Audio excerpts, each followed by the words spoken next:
all a lot of simple tricks and nonsense. God, StreamYard changed Yeah, in man. 5 months, So and I kind of thankfully, it fucking hate was it. not a tumor. It was just that my right bowl was bigger than the left. What? Oh. Hello, welcome back to Simple Tricks and Nonsense, everybody. Did you think the rumors of our death were just rumors? In reality, we're still here. For all 0 of you who are going to be watching this right now, we're back.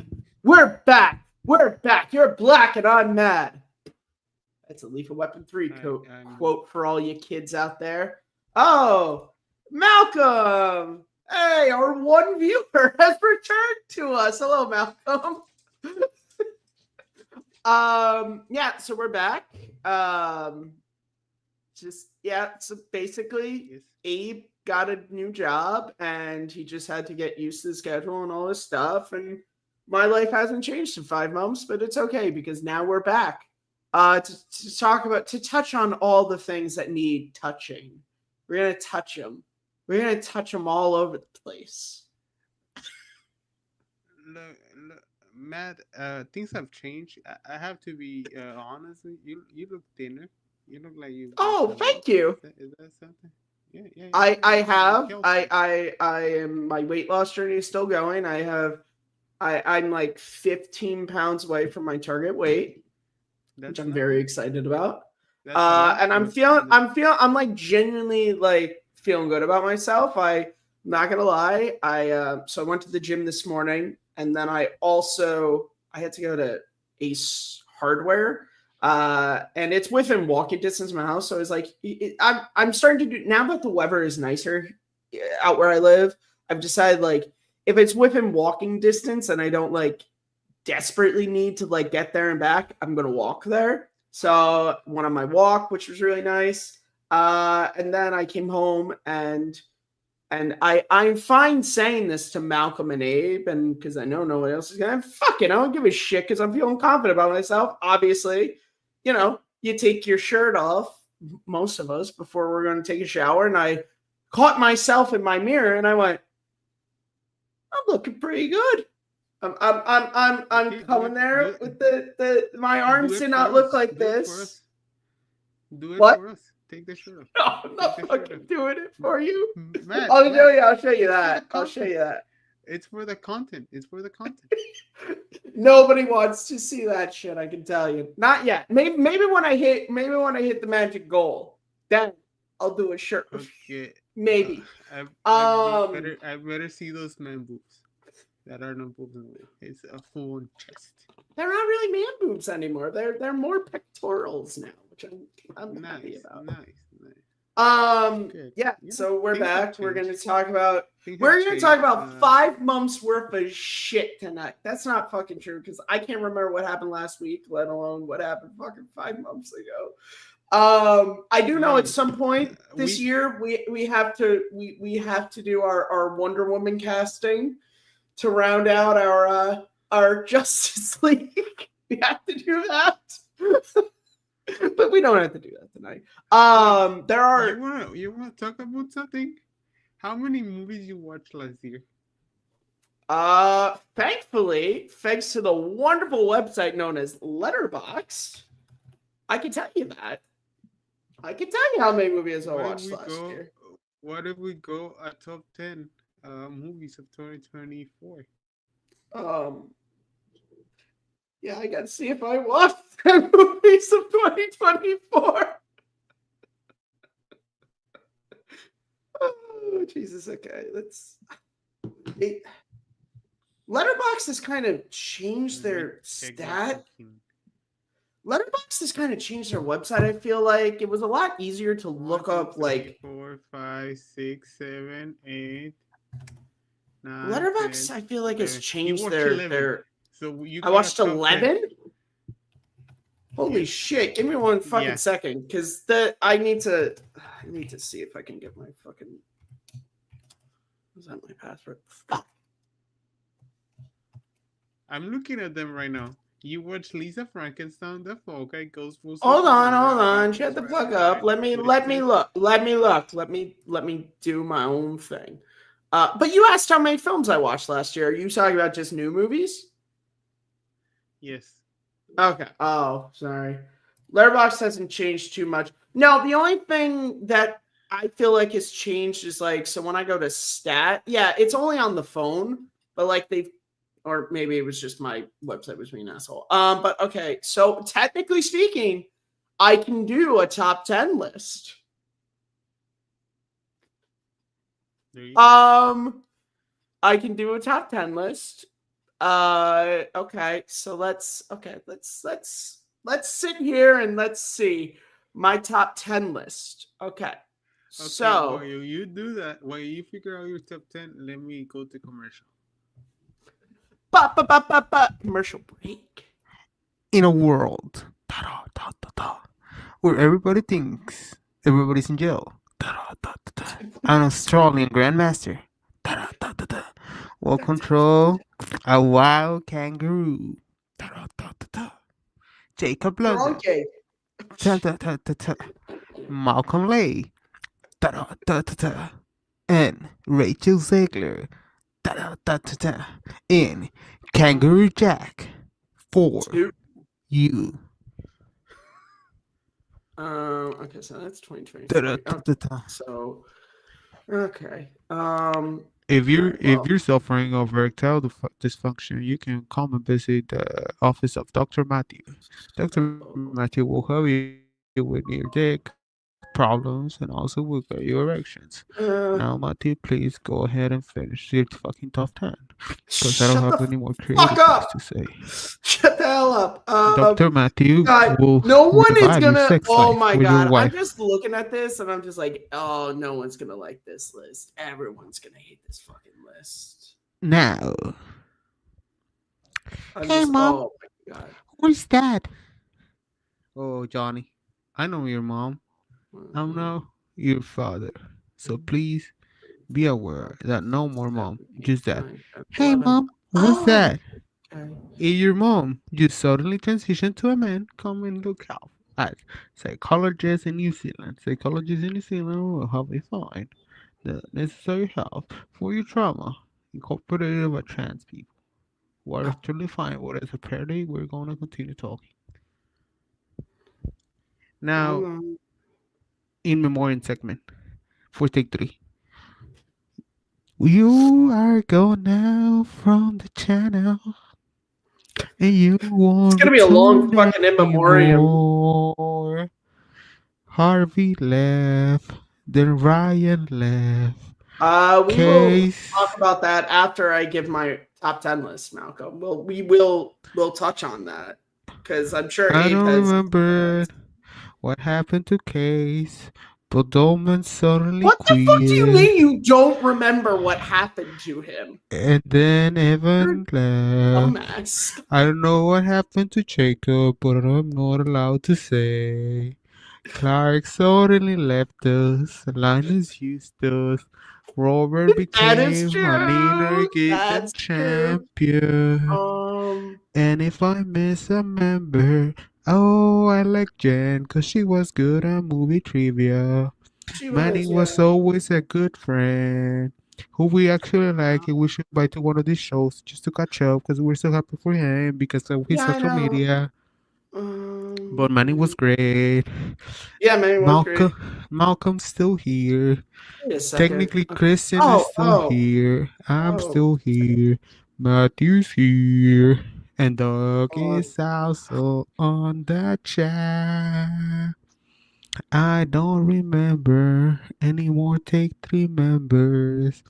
I remember a lot of people wanted to join the channel, but Matthew don't seem to figure out a fucking top 10 with just 11 movies. You know what? Fuck you, Abe. It's also an order, you bastard. Order, it's something we do not have in this channel. Well, yeah. I remember when people cared, but nobody so do I also remember. But I remember that Case left, and then Dolman. Oh And yeah, then Case. Yeah, Case left. Yeah, that's how that happened. Yeah. I also don't remember if I'm missing any. Oh, Asher Goldie, the one that Yeah, he just just kind edited a of. Okay, video so I have my top and 10 came list. back. I Matthew have just the got top his 10 top list. 10 list. So now we're gonna go back to the main booth with Matthew Kearns and Abraham Flores for Simple Tricks and Nonsense. Episode 38 starts now. Okay, so am I just doing my top 10 list and No, we're gonna go back and forth. We're gonna do one. oh, we're gonna go back and forth. Okay, cool. And we're gonna apply the old top 10 show punt if you got it ahead. I think the people are losing their minds way too much, but we will talk about Snow White and all of that. Let me take my dog out. Okay. But I will read your quote right now, Malcolm. I think people are losing their minds. I know you meant way too much about Snow White in particular. And I think the OG was. You didn't think the original Snow White was that beloved? Malcolm, you're aware it built the Walt Disney Company, right? Like, you're aware of this, correct? You're aware that there are literal generations and generations that are still being introduced to that movie. But okay. But I think the remake actually improved the story. Well, so I did not see the movie. My only frame of reference is Critical Drinker's review. But Critical Drinker did go through the whole story, so I am aware of the entire story of Snow White. I have thoughts, but again, I didn't see it, so my thoughts don't really count. I'm gonna wait until it comes to Disney Plus because honestly, once they canceled the premieres, I got morbidly curious, but I was like, I'm not curious enough that I'm spending money to go and see it. So, but we'll talk about that. The only movies are the one that he pays in the blue page with OF initials. Okay. So would you like me to start or would you like to start, Abe? Okay. I was gonna say let's do 2 honorable mentions. We only have one. Hey, look. You know what the thing is now? Now a lot of the movies that were up for Oscars are now actually like streaming, so I can see more of them. Like I just saw A Complete Unknown is on Hulu, so I'm probably gonna watch that over the weekend because I want to see that. The Timothée Chalamet one. Yeah, I want to see that. I want to see Conclave. Those are like the big two that I want to see. That's a great movie. Those are the two that I want to see. Number 11 for me, an honorable mention is Conclave. Ooh, just an honorable mentions. Interesting. Nice. Yes, it's an incredible drama that takes you into what's being inside. Oh, The Brutalist. I want to see that. Is that streaming anywhere?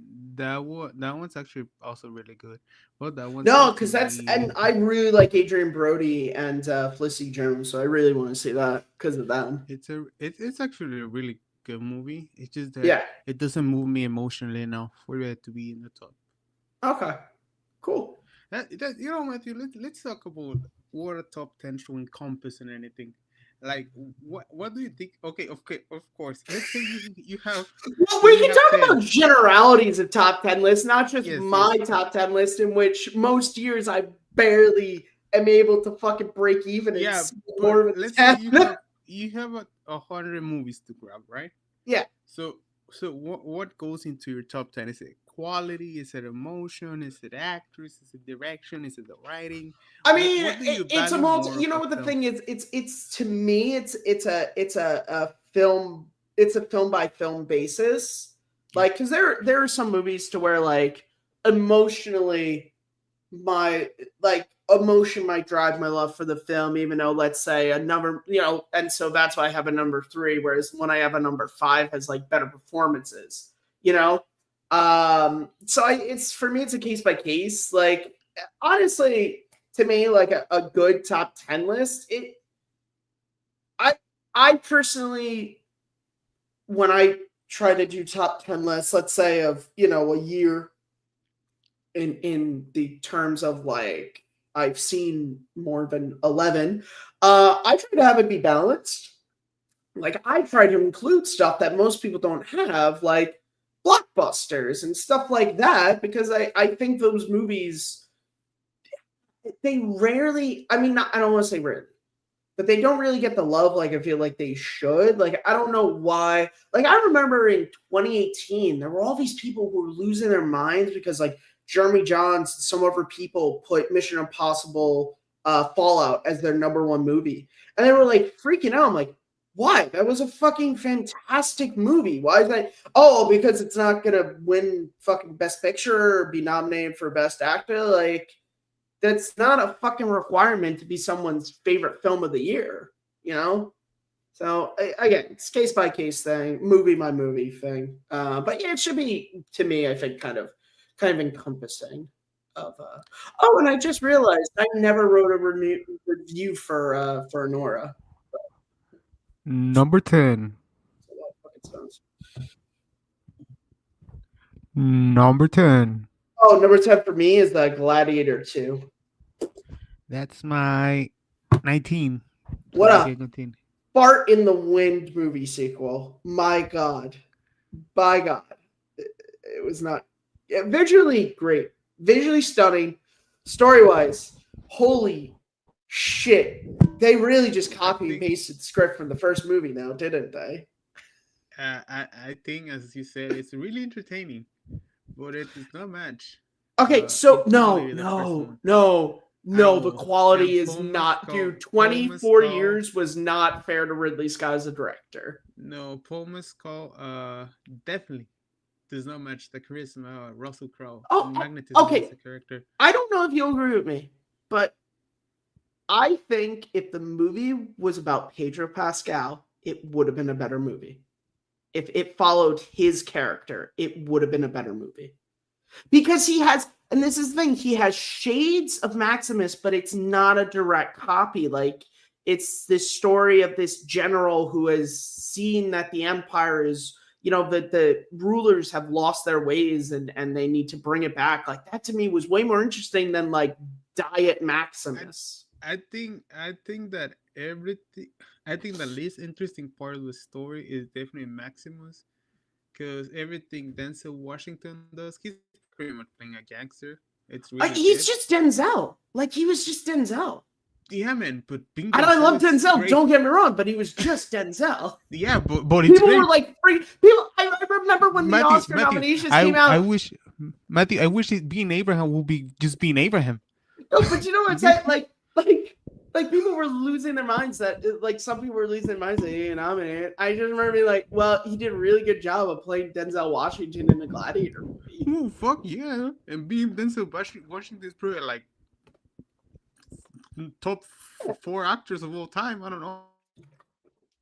He's maybe. Jesus, that's a crazy list to come up with. I feel like we've talked about this before. Sometimes we've talked about like best actors. He certainly is up there. I mean, he's, because you stretch back to like his earlier days with like, like Malcolm X and stuff. He's certainly, he's good.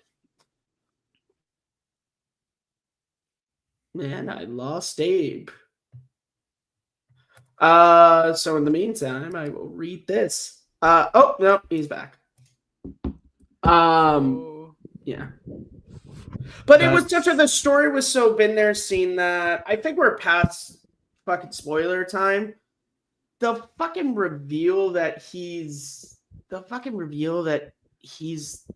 fucking Connie Nielsen's son, and then he's also fucking Maximus's kid, just felt like the most like just why is that there? Why did we need this? And it does, and also the thing is once it's revealed, nothing really happens with it. Nothing really happens with it. It's just And then you got fucking the emperors who are just shitty versions of Joaquin Phoenix of Commodus from the first movie.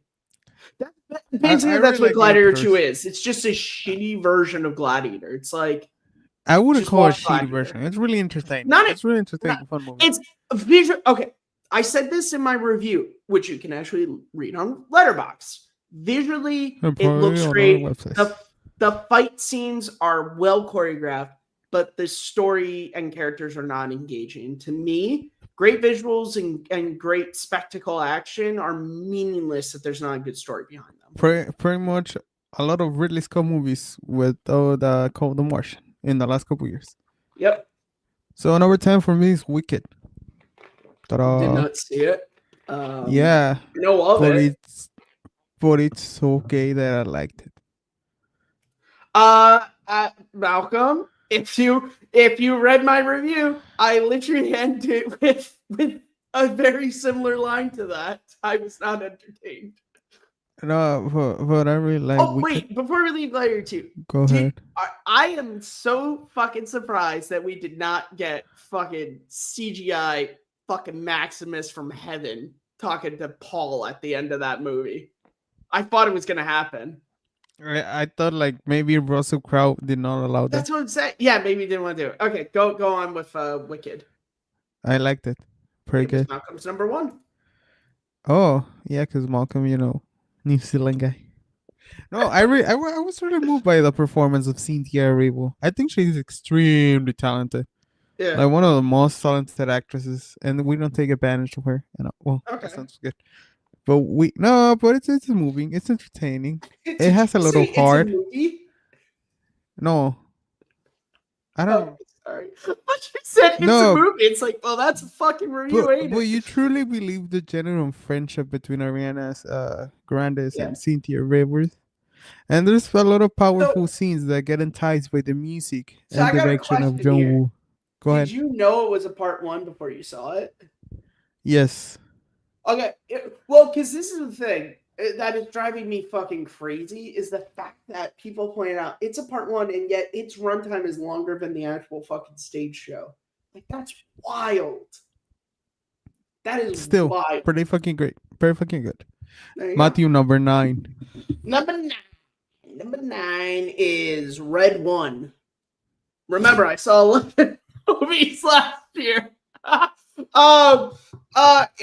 Hey, I liked it. That's my number 74. So I liked it more than Gladiator 2 and more than the movie that didn't make my list. It kind of entertained me, which is, more than I could say for the one that didn't even make my list. You can hear all my thoughts. I went on Mike K's podcast, and we did a whole thing about it. So just go. Okay, man. This is not Mike K's podcast, man. This is Simple Tricks and Nonsense. I'm just saying. Okay. I thought it was fun. I thought The Rock and Chris Evans were fun. I did think it was a what the fuck? That was Chris Evans. I really thought it was Ryan Reynolds. But we talked about that on the podcast. We're like, why is Chris like? He's playing like Ryan Reynolds, like, but a very specific, like, waiting Adventureland Ryan Reynolds, like that very like late 2000s Ryan Reynolds. It's so weird. Again, to me, the problems with the movie were as a holiday movie, it felt very paint by numbers. It felt very like, well, all of our holiday movies have done this, so we should do this. And then they didn't do anything more. There were some elements. Again, I really like J.K. Simmons as Santa Claus and Bonnie Hunt and Mrs. Claus. I wish they were in the movie more. Overall, it was fine. But you know what? I was at least kind of entertained. And I saw it in the theater. I went out of my way to see that one. I also did watch in the theater. Numero 9 for me, it's Juror number 2. Did not see Clint Eastwood. Supposedly his last film. I'm one of those people that still enjoy. Wasn't fucking Cry Mako supposed to be his last movie? Like, fucking, that's just what happens. He's like, what do you call it? Cry what? Cry Mako? Is that not what it was called? What the fuck was it? No. Fucking, I didn't see it. What do you call the movie? What do you call it? Cry Mako? It's what I thought it was called this whole time. What the fuck is it called then? No, it's Cry Macho. Cry Macho. Okay. Cry Whatever. Macho. Whatever. I didn't see it anyway, but wasn't that supposed to be? I feel like that's just gonna be Clint Eastwood. It's just he's gonna be like, I'm going out on this, and like 2 years later, he's like, You know what's about Clint Eastwood movies? Is they're like they're like simple, yeah, all right to make, and they're engaging. He pulls good performance from his actress. No, yeah, but he's this a one good does have like a, director. no, He's a yeah. good This one director. does have like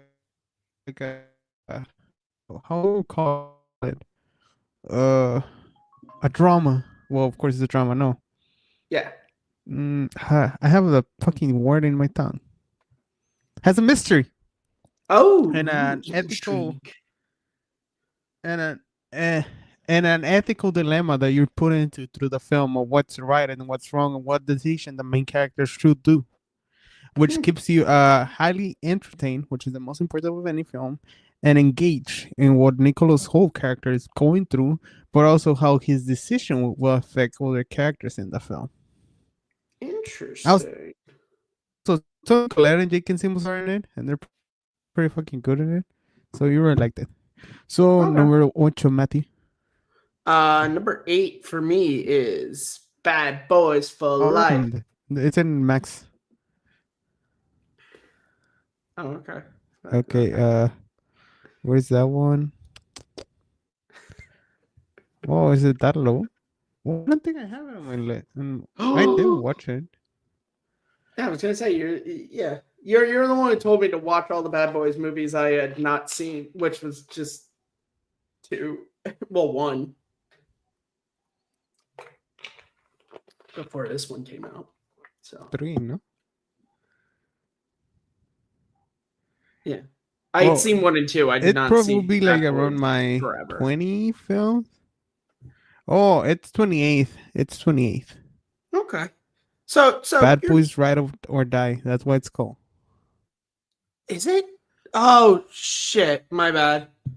Bad Boys Ride or Die. I'm thinking it probably should have been called Bad Boys for Life. Should have been. But yeah, no. But let's be honest. It's just a fucking fun movie. Yes, just a good action popcorn, movie. Be a misogynistic man and just laugh at what happened. Yes, I thought the action scenes were well staged. I don't think they were better than another action movie that came out last year, but they were good. And again, coming off of, I remember because I had watched all the Bad Boys, the 3 ones in the lead up to seeing it.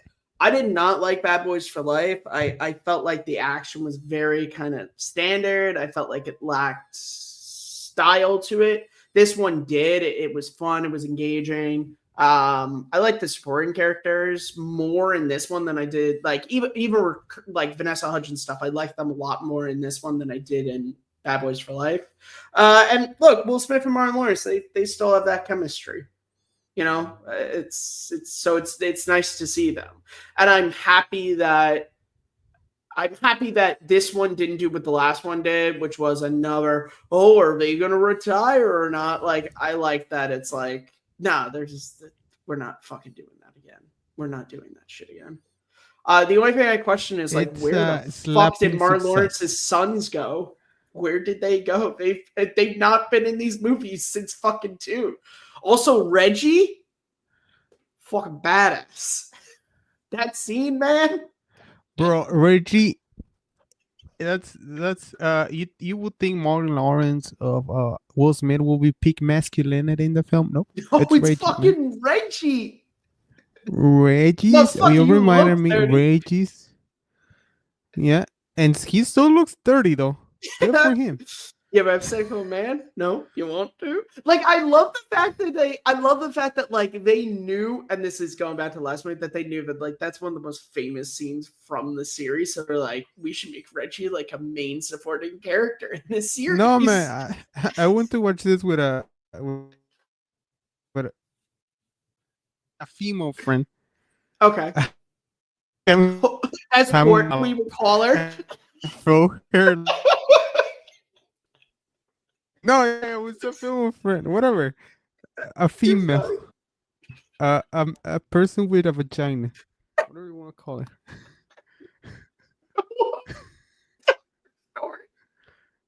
a woman. Just get to the point. Well, no, there's women now, man. Like, come on, let's be a little inclusive, man. Come on. Yeah. Okay, the point is that I asked her like, do you like it? And she was, you liked it way more than I did.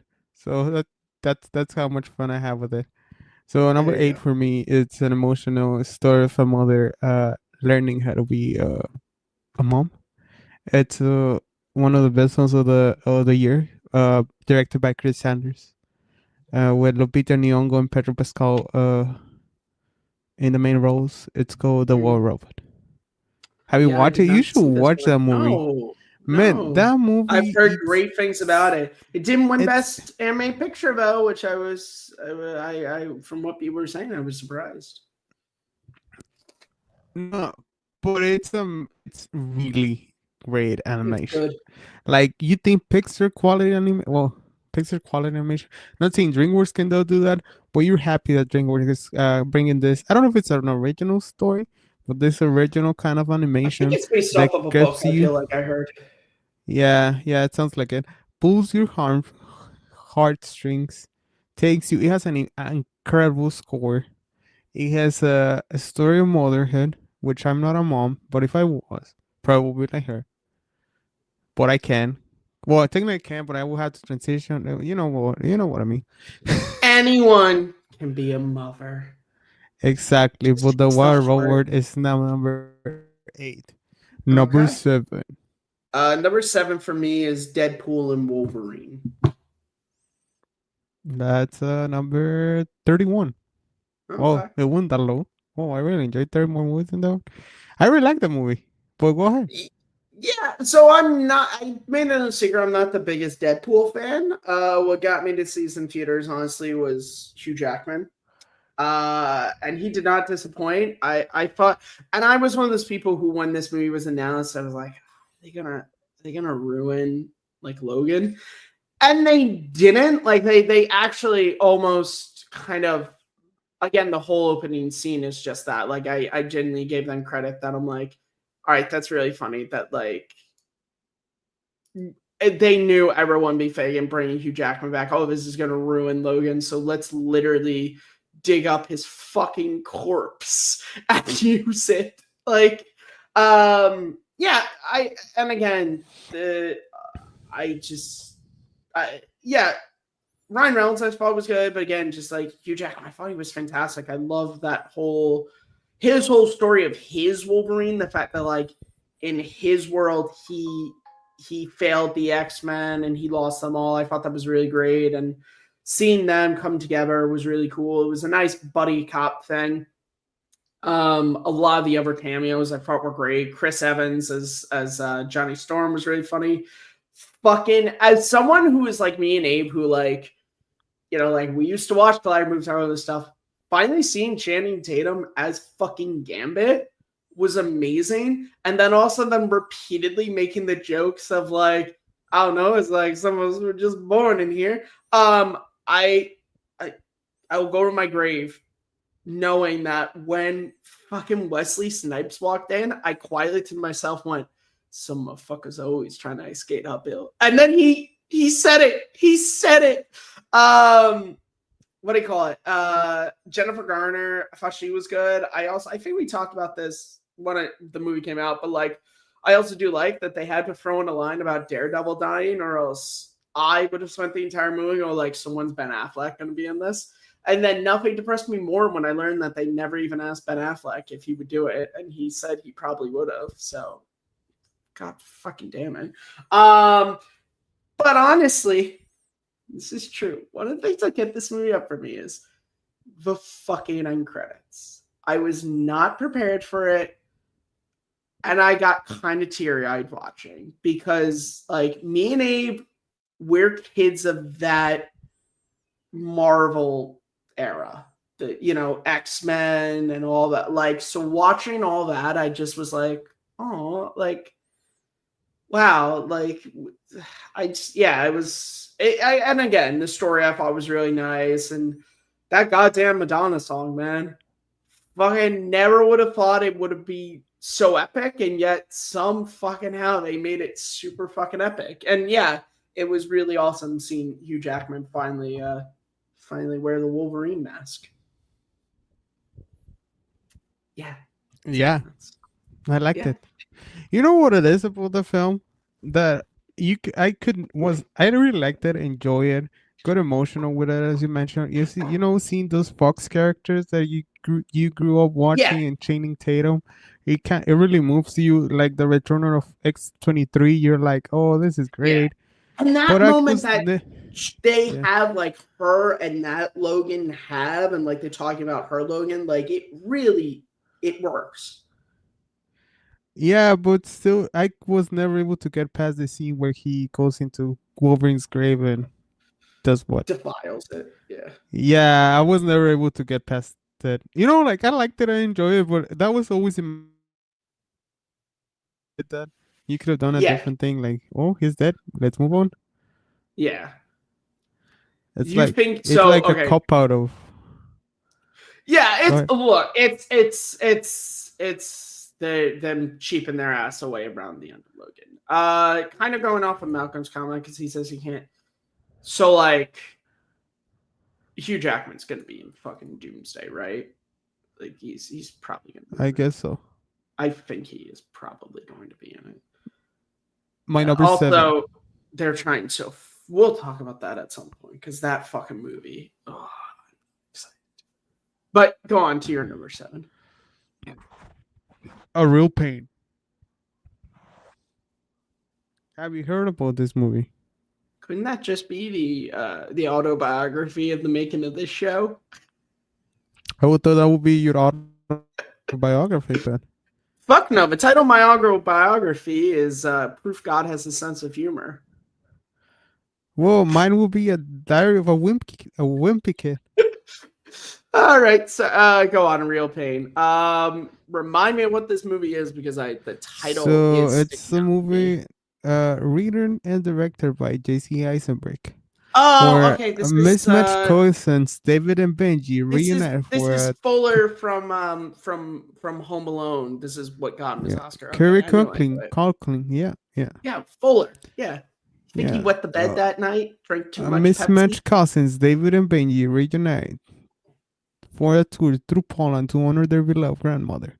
The adventure takes turn when the pair old tension resurfaces against the backdrop of their family history. Were they Nazis? No, they were Jewish. And there's a really powerful scene when they go into a concentration camp and everything turns tense. But hey,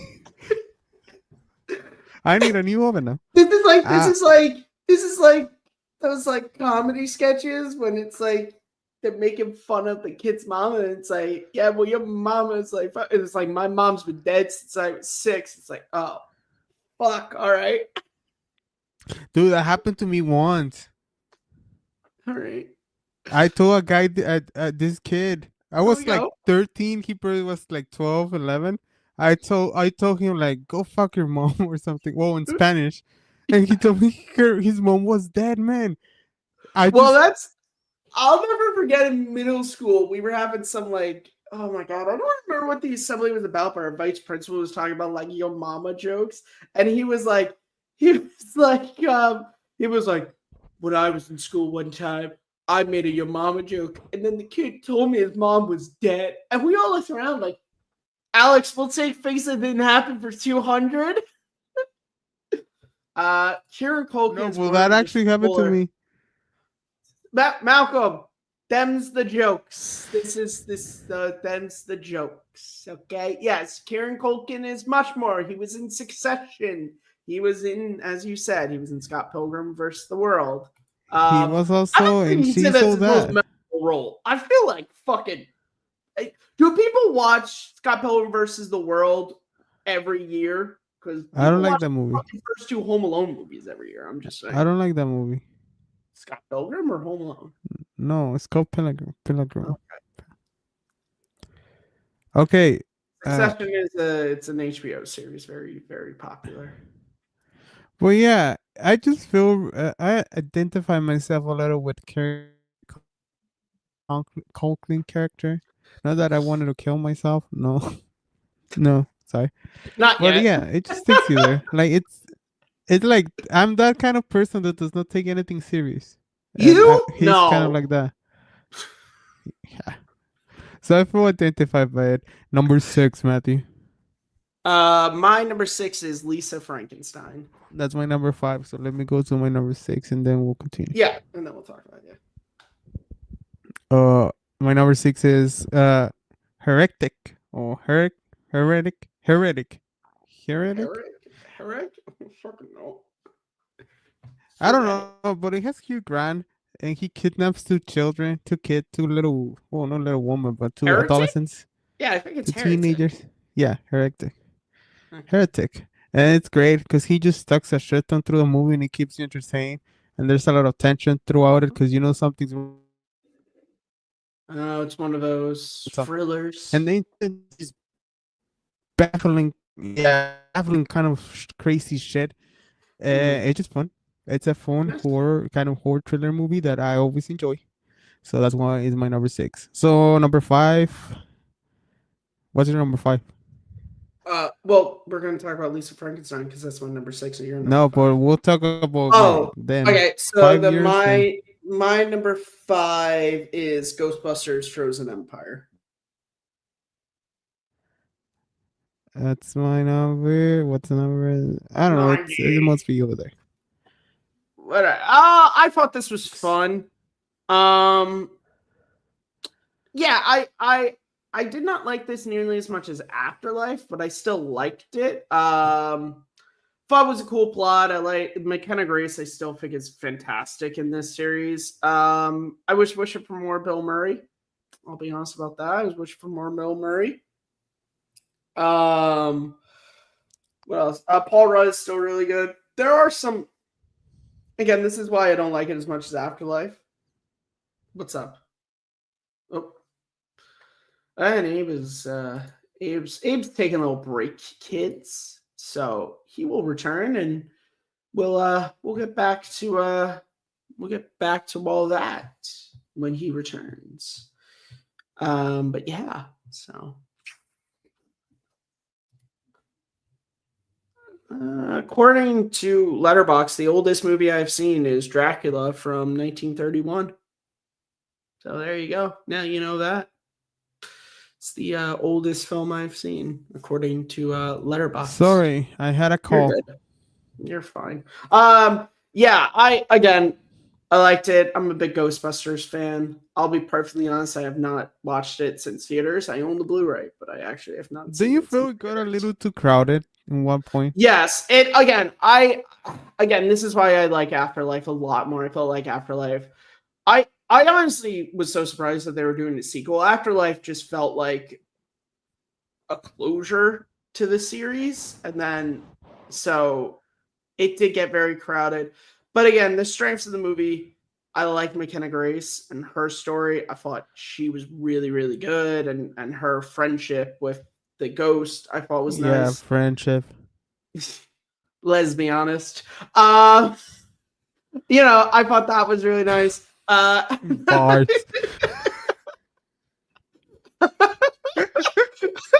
And but then and again, like all the returning people, Aykroyd and Murray and Ernie Hudson, they were great. And Annie Potts. That was something I really was annoyed about. Was I thought they were going to be a part of the final battle, and then they just get frozen. I was like, well, fuck, all right. Yeah. So let's go to your number 5. Your number 5, my number 6. Yeah. So Lisa Frankenstein. Okay. So things I love: teenage dramas, Catherine Newton, dick jokes, and dead people. So this movie has everything that Abe likes, basically. Actually,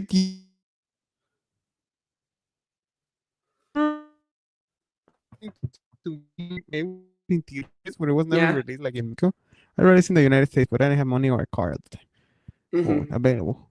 And I watched it home and I was like so moved and thrilled by it because as I mentioned, and it was no joke, this is the kind of movies I like. And if I Yeah. were to be a director, this is the kind of movies I would make. Like this kind of crazy shared movies where like things happen and it's so fantastical and like moronic and the characters are assholes and there's sex in it. Well, there's not really Mhm. sex, depends on what it is. Yeah.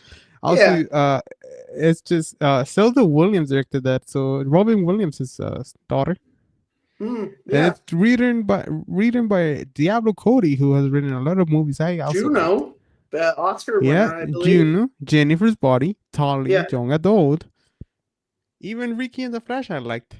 Yeah. But yeah, Yeah. I think Diablo Cody it's a really great writer. But I think it's a I don't know if it's Zelda Williams' directorial debut for a feature film. I think it is. Don't know. Well, it's 44 minutes count as a short film or as a Short. full length. I think a movie has to be like 70 to count. You got to be over an hour, I think, to really count as a movie. Okay, the point is that if it's this directorial debut for feature film, it's a half of what to be. Yeah. Because it's stylistic as fuck. You know, it kind of Yes. reminds. I mean, I think she goes for it. We kind of remember like early Tim Burton, Edward Scissorhands kind of a style, but in its own But way. more of an 80s flair to it. There's Yeah, more yeah, of an yeah, yeah, 80s yeah. wash over it. But yeah, I could definitely see, like you said, Edward Scissorhands. Yeah, I really liked it. Catherine Noon, obviously. I've made no secret of my admiration for her as a performer. And just as a performer, Brock, if you're listening to this, I respect her as a performer. That's why I say she can DM me on Twitter so we can talk about her acting abilities. Yeah, she's great. I thought fucking Cole Sprouse was really good as the monster. He was really good. I like the whole feel of it. I really like the stepsister. And they didn't go where I honestly thought when I saw the trailer and everything, and I saw that character, I was like, oh, this is gonna be one of those fucking movies to where it's like the popular fucking stepsister is horrible to fucking leave. And it's not that at all. She genuinely likes Lisa. She genuinely wants her to be happy. Like, I was like, it's the stepmom who fits that stereotype, but like fucking the sister is like, no, I just, and I was like, I'm fucking surprised. And it was Yeah, nice. but can we not, can we agree? Yeah. Can we agree? Lisa's an asshole. Yes, no. Oh, but I also think the movie Like, acknowledges that too. I think it's one of those movies where it's like, no. Lisa is an asshole. Like, her She's a stepmom is bad kind of a person. bitch, but like, she also didn't really do anything wrong. Like, she really didn't. Yeah. Yeah, like he could have stopped with yeah. that. She could have stopped with that. Yeah. But she continues. Yeah. Number 4, Matthew. Yeah, number 4 for me is the 4:30 movie.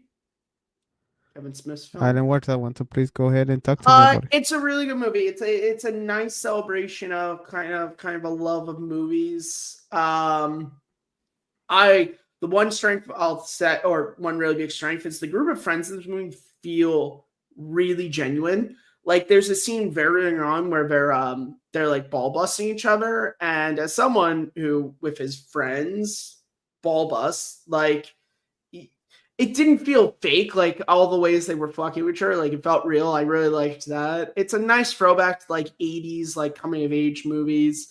I like the look of the movie. It was shot and they used Kevin Smith's real movie theater. So and it's shot around his old hometown. So there's a nice feel to it.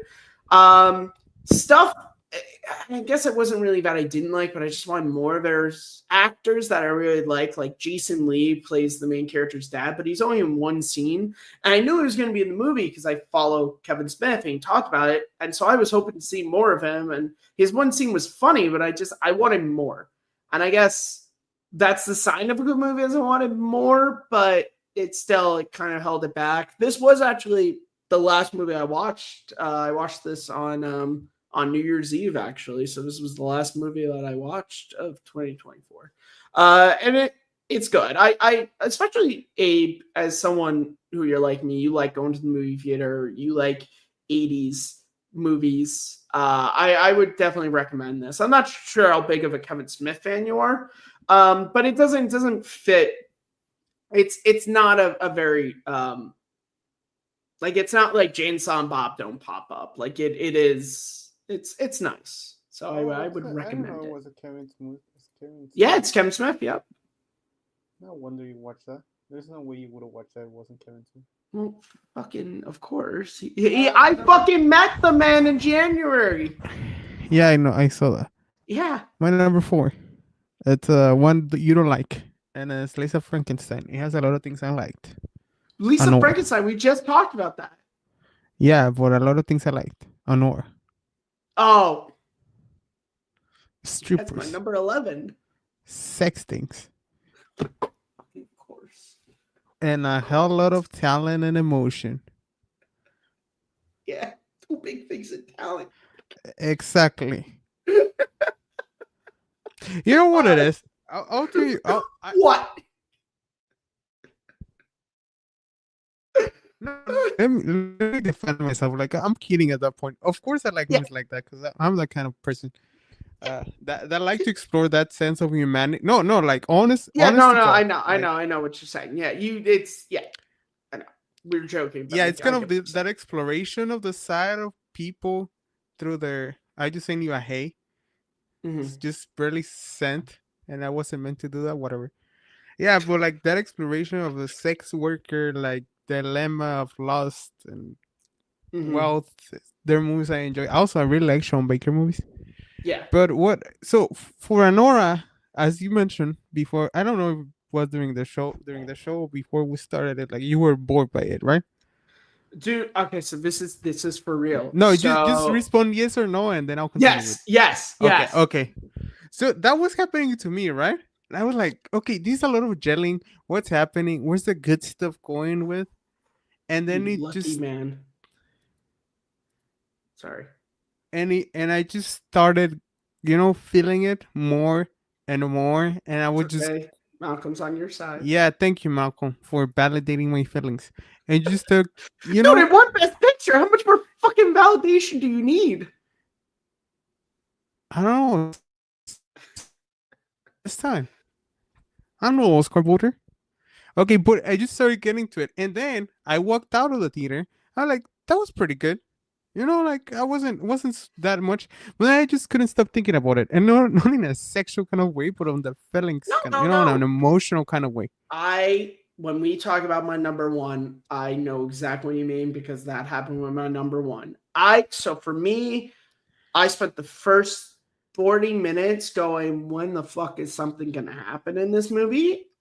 And then when it started happening, I didn't give a fuck. Like, I was just like, yeah, it's a lot of yelling. I just didn't care. And I think that's it. I just didn't really care about the characters. I liked that trio of guys, the like Russian dudes. I thought they were fucking like the fucking one like priest guy.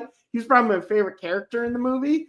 But then like shit happens, like she spends the whole movie hating like the bald dude, and then at the very end of the movie, she's like, I'm gonna have sex with you in this car. It's like, oh, I guess when the fuck did you start liking him? It's just no, dude. That sorry. That scene is not about liking him. It's the only way she can express her feelings of being grateful with him. Okay. So that talks to you about her emotions, and the only way she knows how to show them.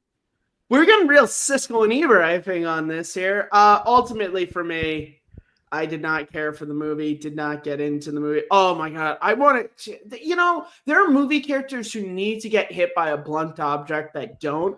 And that motherfucker that she marries seriously needs to get hit by a fucking Louisville Slugger badly in that movie. And I do not get to see it. And that's really annoying. Look, I'll be honest. If I was a Russian mobster's son, I would probably do the same as him. Oh, well, I like, man. I have problems. Whatever. Number 3, Matthew. Number 3 for me is Twisters. If you feel it, chase it. That was 33. Okay. Whatever. Before you start, can I just give a real preamble? Yes. Glenn Powell, fucking movie star, man.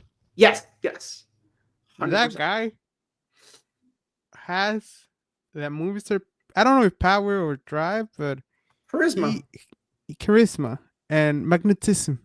And Yes. they should. I don't know if they should overexpose him, but every fucking studio should be calling him and tell him, "Let my movie."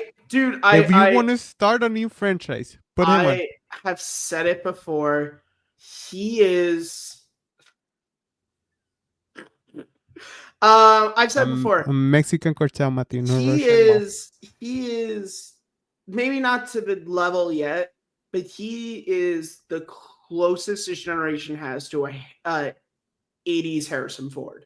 Like that charisma, that like SWAT, like he's so like, and he can do different things. Like he can be great at comedy, he can be great in action. Like he really has. I mean, yeah, he's really good. And this movie, I said it when I reviewed it. It's nice to know that people can still make engaging blockbusters. Like this movie, visually, like again, it's funny talking about like Gladiator 2, visually great, but then it had characters I cared about. Like I thought Glenn Powell's whole story of like at first you think you kind of like you're with the main character to where you're like, oh, I have this guy figured out, like Kate, oh, I have Tyler figured out. And then it's like she learns things about like, oh, these t-shirts, he's so like fucking vain. And then you learn, oh no, the money that he makes off these t-shirts he uses to buy food for people affected by these twisters. And then you learn that the dude that she thinks is, cool is actually just like a fucking government like dude. Now, mind you, I thought something bad was going to happen to that guy, and then it didn't, and he changed his mind. Also, I learned after the fact that his buddy in the movie is fucking Superman. I did not know that the whole time I was watching the movie. So there is that.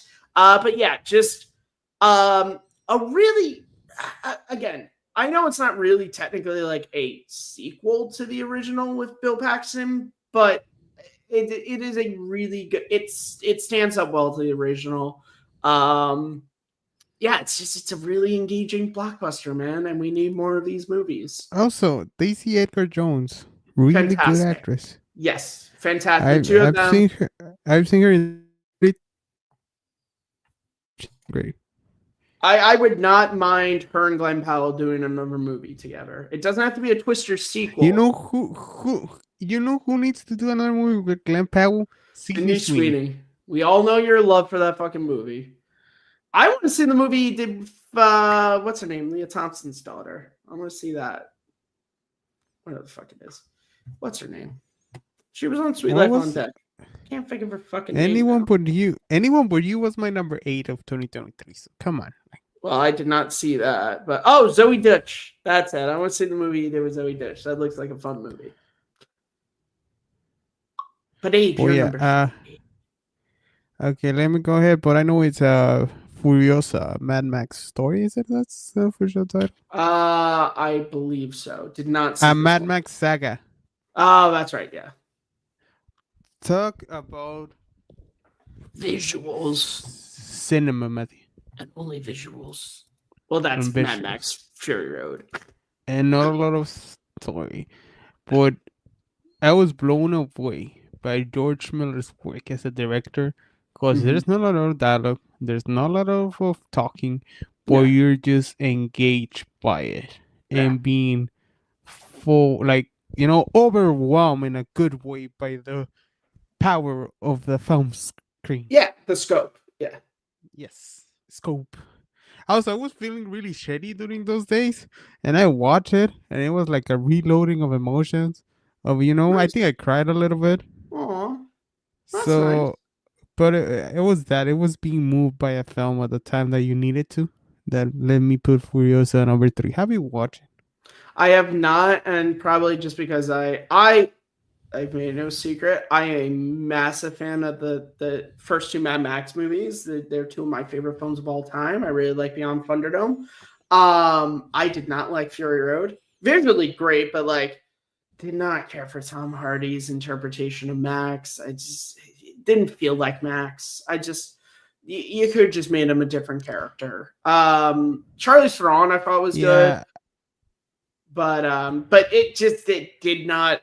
And I think it's also my issue is there's this new thing, and again, this is stretching back fucking 10 years now when that movie came out, but there's this thing of like when a new thing comes out, we have to talk about how shitty this old thing is to prop up this new thing. So all I had to hear about is, oh, the fucking Road Warrior shit. It's like, shut the actual fuck up, you film bro bastards. You don't.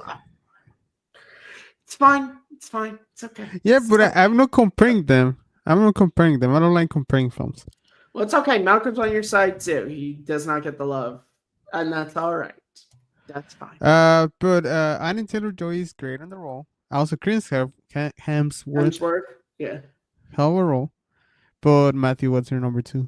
My number 2 is The Fall Guy. The what? The Fall Guy. Oh, I know which one is it. Go ahead, and then I'll give you my thoughts. I fucking love this movie. We so desperately need more of these movies. This was such a fun action movie. Fucking Ryan Gosling, what a dude. Like, put him in more movies, Hollywood. I know he's in his own movies, but just put him in more movies. Like, so much fun. And again, that's the thing, man. There's no like, this is a part of the movie where we need to get serious. Like, it's just from beginning to end, it's fun, it's funny, it's actually funny, but then it also has like such amazing action sequences. Like that whole fight on the highway on the truck is fantastic. The boat chase, like all these things are so well done. It has such a respect for the stunt industry, which I love. And yeah, it was fucking great. It really, really is. And every time I've watched this movie since theaters, I just go, yeah, we need more of this. We need more, like, do more movies. And that doesn't mean do more Fall Guy movies. It means fucking just have fun with action movies like we used to, you know? We used to be able to have fun with action movies. But now everything's got to be fucking ultra serious. Like, just have fun. And this was that. And it is spectacular. And also, Jean-Claude probably should have been nominated for Best Supporting Actor. Okay, I'll tell you this. Yes. I really wanted to love this movie. Because based on the trailers, it has everything I want, right? Great action and a love story. Yes. I just couldn't, man. Like, I was trying really hard to like it. Because of course I want to like this. Look at the trailers, great music. And I just couldn't get into it. It's okay. Yeah, no, yeah. I get it. Yeah. Like I want to watch it like a month after it opened, right? Yeah. It took me time to watch it because I was like, I want to watch this in the theater. Yeah, it took me a little bit to get to the theater to see this too. I did. Yeah, so I want to watch that. I want in the theater. I was like, I want to watch it. I want to have a little fun, and you didn't. That's okay. It just never went. Like, I just never was able to get into it. I was like, it has everything you like, you know, like it's kind of crazy. Emily Blunt, Ryan Gosling. Also like David Leitch works. Like, you know, I like the second Deadpool. Hannah Wigham. Yeah, it. Yes, but I just couldn't get into it. No, it lacks. I think it falls into more style than substance. Style over substance. My number 2. It's one that you probably didn't watch because you probably fell asleep watching the first one. So take a guess. I don't fucking know what sequels came out this year. Dune Parte 2. Oh, Dune, yeah, I definitely did not fucking watch that. You know, Matthew, I'm not a sci-fi guy, right? I know this. I know. I am a sci-fi guy. Yeah, so the fact that I like this tells you volumes of what. Oh, wait, time up here. You're telling me Mr. Wannabe Film Bro likes the Dune movies and knows he's not into sci-fi? Oh, have fucking heard that on Twitter for the last couple of years. Oh, Jesus.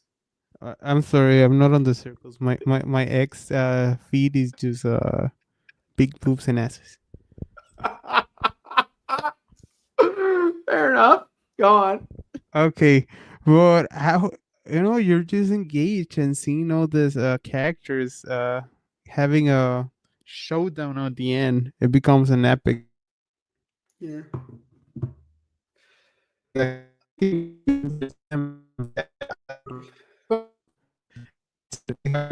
Brings an energy the first one doesn't have, and I really like the first one. And seeing Timothée Chalamet ascension to being the Messiah. I guess, so Isa Albaid, that's how they call it. El Salvador, I think it's pronounced the Savior or something like that. But it's a really great movie and can't wait for the. I saw the original Dune by David Lynch. Yeah. I saw that recent. Yes, I can hear you. I saw that and I really liked that movie actually. So But yeah, Dune maybe Part I'll 2. see Dune Part 2 at some point. Austin Butler's in it. I like him as an actor. But I know what's your number one. Well, hold on. We got Malcolm. Tom Wright. Well, Malcolm, no offense. You have not seen Mad Max 2 or 3, so you cannot fully comment on Mel Gibson's Max as his. So, I'm sorry. Go on. Yeah, you already know my number one. I made a goddamn fucking YouTube video about it. So it's not that hard. Matthew, don't watch it. What? So Matthew's number one is a film that came out in October, I believe, right? I don't fucking know. I saw it on Amazon. But he watched it like until December. Yeah. And I'll comment more of it with Matthew's. What's your number one? My number one is Saturday Night. Saturday Night. What you talked about, Furiosa, or was it not? What? I fucking hate. Which was the movie that you were like, oh, I just kept thinking about it after I saw it? Anora. Yeah, that was Saturday night for me. So this is a true story. So I watched it on like a Sunday night. Funny, I didn't watch it on fucking Saturday. So I watched it, rented it off Amazon. Honestly, what reminded me to see it, I'd seen the trailer and I was like, oh, this looks fun. I love Saturday Night Live, especially that like first season. I think it's probably the best cast they ever had. But then I didn't catch it in theaters. And then honestly, I was watching a really crappy SNL skit from like the previous week. And I was like, Jesus, SNL kind of sucks now. And then I was like, oh yeah, there's that Saturday night movie I want to see. And so I watched it and I fucking loved it. And then, so I again, watched it on Sunday night. And then I watched it again on Tuesday night because I was like, it's incredible. It is. I love this movie. It's like become like a comfort movie for me. I've watched it so many times since. Again, I made a video talking about how it really inspired me to get back into writing. I genuinely started working on this screenplay that has been bouncing around my head for a while. And again, is anything going to happen with that? Probably not. But still, just the fact that it did that for me is just incredible. And it's a movie that I think whether you like creating movies or television or podcasts or art of any kind, I think this movie really speaks to you because it speaks to like people aren't going to understand your art. You are going to understand your art. And that's okay. And your job is to just present it to the best of your abilities. I love the fucking cast of this movie. Jason Reitman, dude, holy fucking shit. I want to see more of your movies since this. But yeah, this is like genuinely, I may have to be readjusting my like top 20 favorite films to put this one in there because it is so incredible. And as Abe can tell you, as if my fucking top 10 list didn't show you, I don't watch new movies, let alone do new movies like impact me like this. But yeah, Saturday Night is just it's incredible. And Abe is like, it's my number 78. You put me on this spot. It's my number 52. I'll tell you this. Like it's Fall Guy. It has a lot of things I like, and that I should like. Like that outsider is doing something new, and like Rachel Sennett, who I love, and Jason Reitman, and that kind of comedy, and everybody coming together, It just never landed, man. It just didn't. Well, it landed, but it didn't land it the way I wanted to, and I don't know if you can hold it against it because having an expectation on film, I don't think it's a good practice to do. Yeah, it's not. You should really really. It's best to go in with no expectations and just kind of let the movie be. Yeah, because I did enjoy it. You know, like it wasn't like, but I wanted to love it, and I just did. Yeah. So my number one, Matty.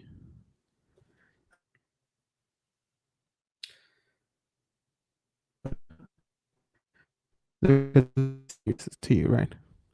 There's nothing. Let the internet come back. Can broke you hear me? up. Yeah, I can hear you. Did you? I don't even know what fucking movie you're talking about. Can you hear me? Okay. Yeah, I can hear you. Oh no, I didn't say it. Let me put my thesis statement. Like I said, Here we go. right. Well, hold on. Before you do that, Malcolm says Saturday night didn't really speak to me much. It was good, but I thought we would have gotten more about him signing the cast, etc. I didn't think it was a real time type movie. Yeah, I actually really liked that. I liked the fact that it was 90 minutes leading up to the first hour. I thought that was fun. But the thing about that is like a lot of that is just like a lot of the cast were already signed. Like I like that aspect instead of it. I think how they chose to do it was more interesting than like here's Lorne Michaels pitching Saturday night to NBC. Okay, here's us auditioning the cat. Like I like the whole it's 90 minutes leading up, but that's just me. Go on, Abe. Let's hear your thesis statement. When I meet people that I care about, something that draws me to them is what makes them right. Mm-hmm. Like I'm always asking, like, how was your childhood? How's your relationship with your parents? Tell me some things you remember. These And are I think that questions Inside Abe has Out, never I asked put me, all which that. means he doesn't give a fuck about me.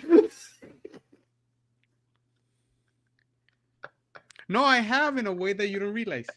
I guess. Go on. No. Honestly, No, you're like, fine. I know, you Abe. know, You're one of like my closest friends. We've known each other for almost fucking 10 years, dude. Okay, like no, we're yeah, fine. We're but you friends. know, Okay. like, but but you know, that's what the Inside Out movies do to me. Like, Yeah. it just makes me Oh, question okay. what. All right. Yeah, I it guess, just yeah. makes me I did not see question. it. Yeah, so Inside Out too, in case I didn't Yeah. mention it. So it makes me Yeah. Well, question. that's one of the things, Malcolm. You just don't fucking understand it. That could say a lot about you, to Abe. Exactly. Like, probably if you like your steak well done, probably your parents keep you as a kid. I like my steak medium rare. Probably you were well educated. Public school, but sure. Yeah. No, I mean like in home, you know, in home. Oh yeah. Yeah. My niece like her steak rare, like I do, or she can eat it now. Jesus Christ. So that means that she was her Well, dad is an you're a fucking alcoholic, uncle, so that's not that surprising. uh, but yeah, it's just about what makes you who you are and going through stuff. And somebody that suffers from anxiety and that has learned how to control their anxiety attacks to a point that it's like, I'm proud of myself, man. I'll be honest. Yeah. Like, it just takes you to that point of like, fuck, I've been there. Like, it's been just this. Of course, this is a moment of tension for Riley in the film. I don't know if you haven't watched it, right? I haven't. No, I really need to see it. It's on Disney Plus, right? Yeah. It's gone on But there. it takes you. Yeah. You just feel like I identify with Riley and like what she's going through, like just being anxious and not knowing what the fuck is going on, and as Furious did, and as this one did, it just came at the moment of my time life last year where I really needed something like that remind me And that everything's gonna be that's all right. amazing. Like genuinely, that's amazing. That wait, I just realized, fucking stupid streamer. Yeah, no, and that's amazing. That is, and it's so funny. I think our number ones are different, but they're similar in that they gave us something that we didn't even know we were looking for in a movie. For you, it was a movie that almost, I don't want to put words in your mouth, but almost validated experiences that you have had in your past, things that you've had to overcome. Whereas for me, my number one was a movie and things I was going through it, man, and things you were going through like, currently. at the Whereas time. like for me, my number one was a movie that, as someone who can be a little like sheltered with sort of things he wants to do and sort of can just convince himself, I don't even about it. Like it inspired me to be like, no, fucking do it, you know, because you never know what the fuck can come. And that's great. Yeah, I really want to see Inside Out too. I obviously the first movie is one of Pixar's best. Yeah, I need to see it. When I see it, I'll definitely tell you what I think about it. But yeah, so those are our top 10 lists. Can I just add a little more to it? Yes. Yes. And it's funny, right? Because I watched it, like, I think it was the first showing, like, on a Friday. Oh, like, shit. Just at room 11 full. a.m., Fucking right? kids. No, no, never mind. It was an IMAX screen. I was like, I want to pay $30. Even if I don't have any money to watch a fucking movie. Yep. But I watched it and I sat down like in the, I would say like 6th row. Mhm. So, you know, like fucking I was looking at Joy big ass face, but looking like that because I didn't want to see Yeah. Because you know it's a kids movie. What they're gonna Yeah. think about this fucker? Like what? Dude, I think that's one of the reasons why I didn't. Ever since Toy Story 4, I've kind of avoided seeing kids' movies in theaters because I did have that moment of like, I was in a sold out show for Toy Story 4. I am the only single man, adult man in that room. And not that I saw it, but there were definitely probably parents who were looking at me like, what the fuck is this guy doing here? Even though if they said so, I'd be like, motherfucker, I don't care about your fucking kids. I'm here to watch fucking Toy Story. Be kind of destroyed. And the kids too. So fuck off. No, that's you. No, but yeah, but like, there's nothing like seeing family. Well, there were a couple families because it was early. Yeah. So seeing families and you're just crying your shit out like on the fucking. That was like when I saw Iron Giant and when they re-released it in the independent theater near me, and I was just looking fucking like tears at the end of like. Yeah, and there's nothing like that. Like that's a beautiful thing about film, that it moves you in a way that you know, like it moves you weren't even expecting. Senses. Yeah, when movies can do that for you, like I want to cry. Yeah, no, like so. I remember 2022. It was the first anniversary of my grandmother's passing, which was something that I still haven't even gone over, but certainly a year out I ain't gone over. And that the anniversary was on, let's say, Thursday. That Saturday, I just decided to watch E.T. I love E.T., love it. Wasn't watching it for any reason, just say I'll watch E.T. And it started to get to those scenes when, you know, E.T.'s dying and all, and I started just crying. And I realized after the fact, because then I cried at the fucking end of the movie, and I realized, obviously, the movie itself was making me emotional, but it was also just, it was allowing me to express emotions that I was feeling that whole week through the movie. And that's just, it's such a cool thing. And I think as big movie fans like you and I are, like that's what, like, for paintings, like if that's your thing, can, like, there are people who can look at paintings and have that reaction. Like for you and me, it's movies. And I do think that's incredible when it validates your feelings or even not, like you said, when you weren't, it elicits an emotional response that you were not even prepared to have. Like you just have it, you know. I just, it's incredible. That I wanted to have. No. Yeah, that you want. Yeah. Talk about the first. Have you watched the first one? Yeah. Oh, I love the first one. I think it's great. Yeah, but talk fucking about Bing Bong, man. Yeah, but like comfort films that make me take me to a place that I able to express my emotion like in a vulnerable way in myself. Like it's funny, but Mamma Mia, here we go again, man. Shrek 2, The Truman Show. Fucking video talking about Mamma Mia. Yeah, The Truman Show and Inside Out. Okay, nice. So it's movies that I constantly rewatch when I'm feeling like shit. So those are your comfort movies. Yeah, and thankfully I haven't watched them in a while. Okay, so my comfort movies are Rocky. Rocky's like been my ultimate comfort movie for a really long time. Hoosiers, the Gene Hackman basketball movie. You're gonna fucking laugh at me, but genuinely, Batman Forever is one of my comfort movies. Don't know why. And then yeah, probably now Saturday Night I would put up there as a comfort movie. Like those are all like those 4 movies are like comfort movies for me. Yeah, and during that time that I told you that I was having a really hard time, I watched Inside Out. I watched Shrek 2. I watched Mamma Mia. I watched But that's the whole point of having those movies. That's the whole reason why. Like, I'm not going to lie to you. The again going back to my grandmother's death. That following day, I watched Rocky just because I was like, I need this movie right now, and that to me is it's fucking incredible that to have those things, that in the really shitty times in our lives, which I'm going through right now, Abe's going through right now, our paths are actually very similar. That's why we're friends. Like to have those things that we could just be like, you know what, for 2 hours, I'll escape into this, and that will be that. You know, like I was watching Batman Forever today, obviously because of Val Kilmer. I wanted to watch Batman Forever. I'm probably gonna watch Willow on a Saturday. But I wanted to watch Batman Forever today. And it's just like, you know, it's nice. It's nice when you have those movies that are there for you when you need them. You know, it's fantastic. You know, it's great. Yeah, I'll definitely check out Inside Out too. Malcolm says he has no preference on how steak is cooked. You're a psycho. And then Malcolm also says, I happily saw Inside Out 2 in the theater. I don't care if people judge me. You're all good, man. You are all good. All hail physical media. Yes, I agree.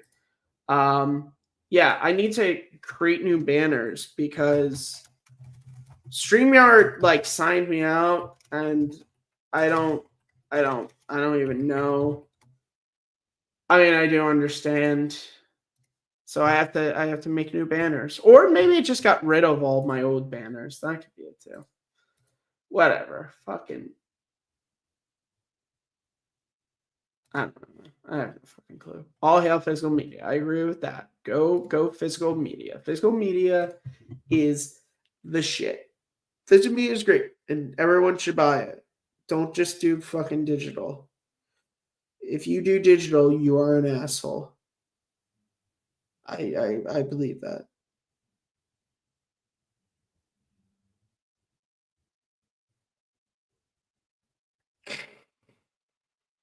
Oh Jesus. That's actually on Palm Sunday. Shit. Yeah. So well, we're gonna wait for Abe. Abe is frozen. That's back. We're gonna wait for Abe to come back soon, I hope. And then we'll talk about some other shit. Up there he is.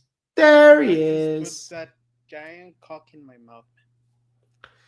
Oh. That's so good. Yeah. Oh, so I was thinking about you yesterday because I watched a movie that had Lily James in it. Which movie? Watched the movie, the Bradley Cooper movie Burnt, and she's in like one scene. You know what? I illegally downloaded that movie years ago. Never watched. It was fine. In the pantheon of like movies about cooking, it was not as good as Ratatouille. Literally texted that to my brother because my brother recommended it, and I literally said to him, I was like, watch Burn tonight. It was good, but not as good as Ratatouille, though. Ratatouille is a fucking great movie, by the way. Ratatouille is incredible. You know, it's one of those movies that I need to rewatch because I think you should rewatch it, dude. The fucking critic speech at the end. I don't think I appreciate it as an adult. Yeah, you mean as a kid. Oh yeah, as a kid. Also, Malcolm says all hail physical media. Don't know what your views on that are. I don't own physical media. I don't have the money to buy that things, Matthew. Like I collect popcorn buckets. Have you seen the amount of popcorn buckets? Yeah, I know. You've shown me. Yeah, I Yeah, don't yeah. collect popcorn buckets. I like to Look, collect cups. let I me like to show collect you. Let cups. me show you the latest one I got Go today. on. Show me the latest one. I'm interested. I like to collect cups, and they're supposedly going to have a cup for the Revenge of the Sith re-release, so I'm probably going to get that. Which, by the way, the fucking movie opens on April 25th, and they still have not like released tickets yet for this shit. Like, what the fuck are we doing? Are you ready for this? I'm fucking ready, man. Fucking, oh, Jesus Christ. Are you going to see that movie? Yeah. Dude, it looks, I'm sorry, it looks like shit. It looks so bad. It looks stupid, but It looks, what the fuck is Jason Momoa doing? And fucking, did you see the Jack Black action figure that you can get for that movie? so it has 53% in Rotten Tomatoes, so it should be. That is good. higher than I thought from the trailer. So It does not look good. Yeah, I will not be seeing Minecraft. Sorry. Sorry, I got like a. You're fine. I'm trying to rip something from my nail. Yeah. Oh fuck, that hurts. This is what she said. That's what he said.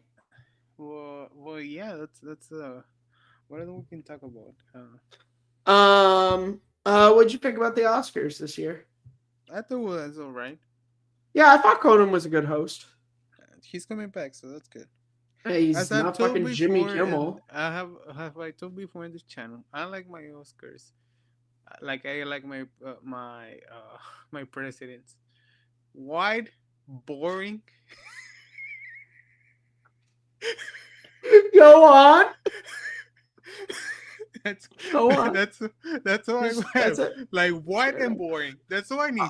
Okay, so I do want to ask the Adrian Brody thing. What are your feelings on that? What are your feelings on the cuts the music because he has something more to say and then he has nothing more to say. He kind of just rambles. No, he's like, cut the fucking music. I got something to say, and then it's like, no, he had something to say. Hey, motherfuckers, give me work. I already won 2 of this. Yeah, I won 2 of these. I guess honestly, I'll be perfectly honest. I kind of felt like that was kind of shitty that they let him do that. It's like, but you cut off all these other people, but he gets to talk. Like, motherfucker already won one of these. Like, goddamn. But I think it's I don't know. It's awkward. I didn't want him to win though. I wanted Ralph Fiennes to win for conflict. Ray Fiennes, yeah. Yeah. Do you think is he the male Glenn Close? Like, are they just gonna die without winning Oscars? No, he hasn't been that nominated. But I'm saying, like, but what I mean is, like, are they just gonna die without winning Oscars? No, I hope not. I think if Glenn Close didn't win for The Wife, I find it hard that she's gonna get a role there. Yeah, she's probably not.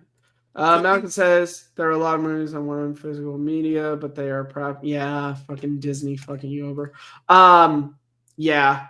But like, think about like Demi Moore, right? Like she goes to Mickey Madison. Yeah, Mikey Madison. Yeah. Mikey Madison. That was probably Demi Moore last. That was her last chance. Yeah, that was she. Like if like everything like a Julianne Moore like for Still Alice like 10 years ago. That like was that Demi Moore. Never say never. She's probably not gonna win an Oscar. Yeah, like I know like last year was Jamie Lee Curtis and Angela Bassett. Yeah, like that was probably Angela Bassett last shot. Yeah, but that was probably also Jamie Lee Curtis's last shot. Yeah, and what happened? So it's yeah. But what won Jamie Lee Curtis that Oscar, and I truly believe it. Marketing? Her speech at the Golden Globes. Oh, was it? Okay. Yeah. So I don't give a fuck about award shows, so I don't. But yeah, just a little of award show thing. Whatever. I have another 30 minutes. I need to finish something. Okay, that's fine. But it's kind of like that's the importance of. I think we said it before, and we're just repeating ourselves again. that's the importance of getting on stage and winning. Because Yeah, it's you're able change to the kind of sell narrative. yourself. Yeah, Yeah, you you can truly can change the change the narrative narrative. with one speech. Yeah. Yeah. Who knows? But yeah, no, I definitely think Demi Moore, she's not winning. Ray Fiennes, he can still pull it out, but he's getting dangerously close to that territory. Just like, you're probably not Yeah, and going to win, he's so man. great in that film. You should watch it. Yeah, I want, like I said, I want to see Complete Unknown and Conclave are both movies I want to see. Yeah, like if you think about Timothée, like he's probably gonna win one. Like in the next 10 years. Yeah, Timmy Chalamet is going to win. Jimmy Kimmel is more interesting in Conan and watch. Yeah, I watch the Oscars. I don't find Jimmy Kimmel funny at all, especially hosting Oscars. I find him to be really fucking annoying. And I kind of want to hit him with a blunt object. So I just want to say that I'm fucking Ben Affleck. And No. This is the thing. I'll say this. He has some amazing bits. His running thing with Matt Damon is one of the funniest things ever. But worse, that as a host, I don't find him funny at all. He doesn't explode. I spent a lot of time watching David Kimmel, in the middle part of the 2010s. Yeah.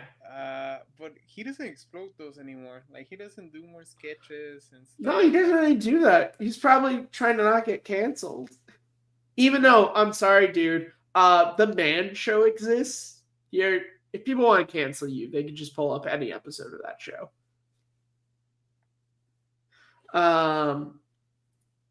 Malcolm says, I don't think it's truly anyone's last chance in honor just to be nominated. No, but you have to think about it. Like, how hard is it? Like, okay. So this is, I think, what me and Abe are saying is just like, one, how many movies does Demi Moore do? And two, how many movies does Demi Moore do that get awards consideration? And that does come into play. Like, yeah, anybody can fucking win at any time, but like, it does sort of come into question. Like, and again, look, I'm not saying that she should spend the rest of her career like picking projects just to get, like, she should not do what fucking DiCaprio started doing, which was DiCaprio just started like picking projects so he could win a fucking Oscar.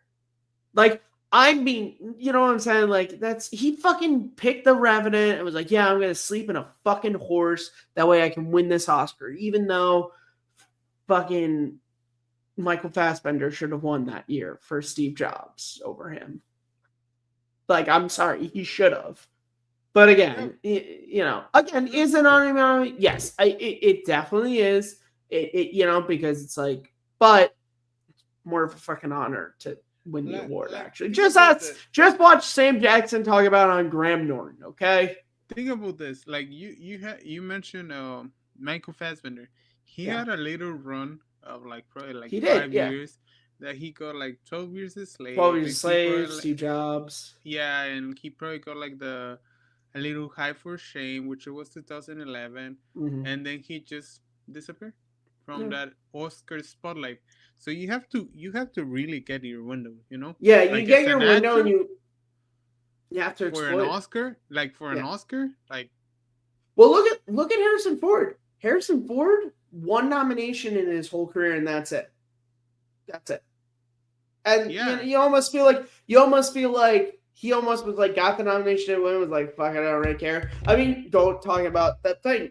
Tom Cruise, Robin Williams, late 80s to sort of mid 90s. They were both on their runs. And then I think Tom Cruise not getting nominated for Magnolia, I think, is when he just finally decided, fuck it.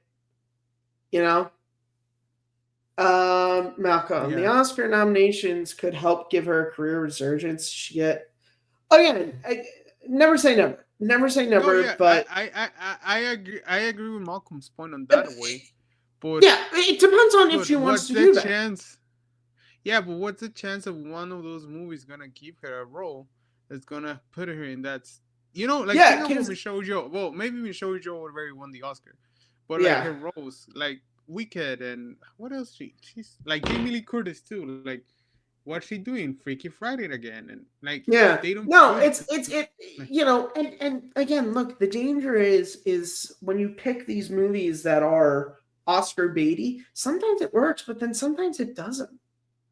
Sometimes the really Oscar fucking baity movies don't. They might get nominated, but they don't fucking win anything, you know. So No, it's a and the dangerous substance, and game. you didn't watch the substance, right? There's no way you watch the substance. Yeah, I didn't watch it. But like the substance wasn't a film that was, No, that was Oscar from what bait. I know of it. I was surprised it was getting all this work, and good for it. Good for them for nominating it for that stuff. Yeah, like Demi Moore like has one with Boots Riley. Who's Boots Riley? I don't know. I know. Oh, sorry for bother you. Oh, I like them. Well, again, like I said, could it happen? Sure, anything's possible. But like from what her career seems to be, that probably was. And look, this is like fucking. If Sean Connery didn't win for The Untouchables, that would have been his last chance to win a fucking Oscar. You know, like it's just it's the look. The Academy is just fucking weird. You know, we all know that. We all know that. We all know. They also don't make much sense.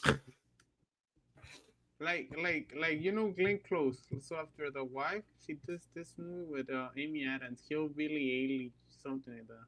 Mm-hmm. Like Oscar baity as fuck, directed by Ron Howard with Amy Adams. And nothing came of it, probably. No, and now she has what does she like? Look about this. I'll tell you the film she's been on since. Okay. The Wife, and like there's some. I wouldn't say Oscar baity, but Crew Cow, Sea Owl, Father Figures, 4 Good Days, Oscar baity, Hillbilly Elegy, the one I mentioned, Swan Song, Deathran, Heart of Stone. The Deliverance, Brothers, the Song Yeah, Book, that's. Did you see my fucking top 10 list? That's not gonna work. There's a reason why Manning brought me on to talk about James Bond and Tom Cruise. There's a very good reason why he only brought me on for those topics. Yeah, so she and like from when the Wife came out, she had this movie called Sunset Boulevard, which is you watched Sunset Boulevard? No. I'm ready for my close up, Mr. DeVille. Oh, I know of it, but I've not seen it. Oh yeah, it's a great movie. You should watch it. Definitely watch it. Okay, I'll add to the list. But like it was a musical, and everybody was like, "Oh, she's gonna win the Oscar for that one next year." Yeah, hasn't been in production. Hasn't started production since The Wife came out, 2016. You know, again, I hope she does. She's a great actress, but you know, look, some actors they even if they like, again, Tom Cruise, great example. He went on his run, didn't win, and just said, "Fuck it." You know, Harrison Ford got the one nomination, didn't get nominated. Now, yeah, Mosquito Coast for Gordon Henry were probably him kind of trying, but he didn't get nominations for those. You know, it's just, you know, but again, is Harrison Ford dies hopefully in like 100 years?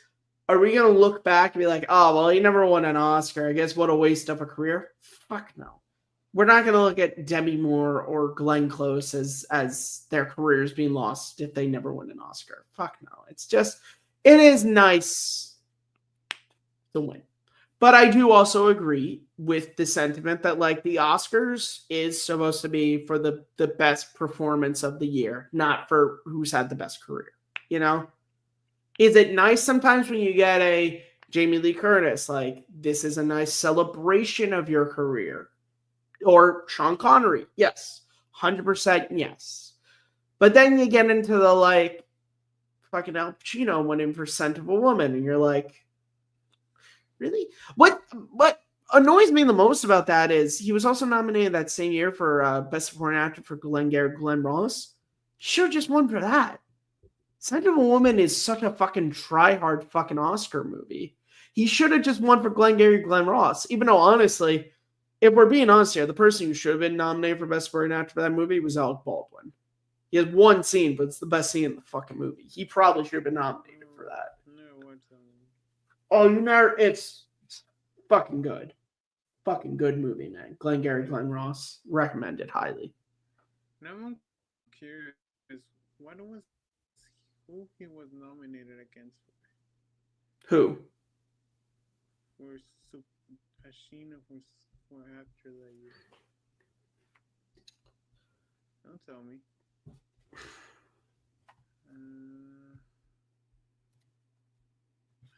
Fucking Oscars. It's 92, right? So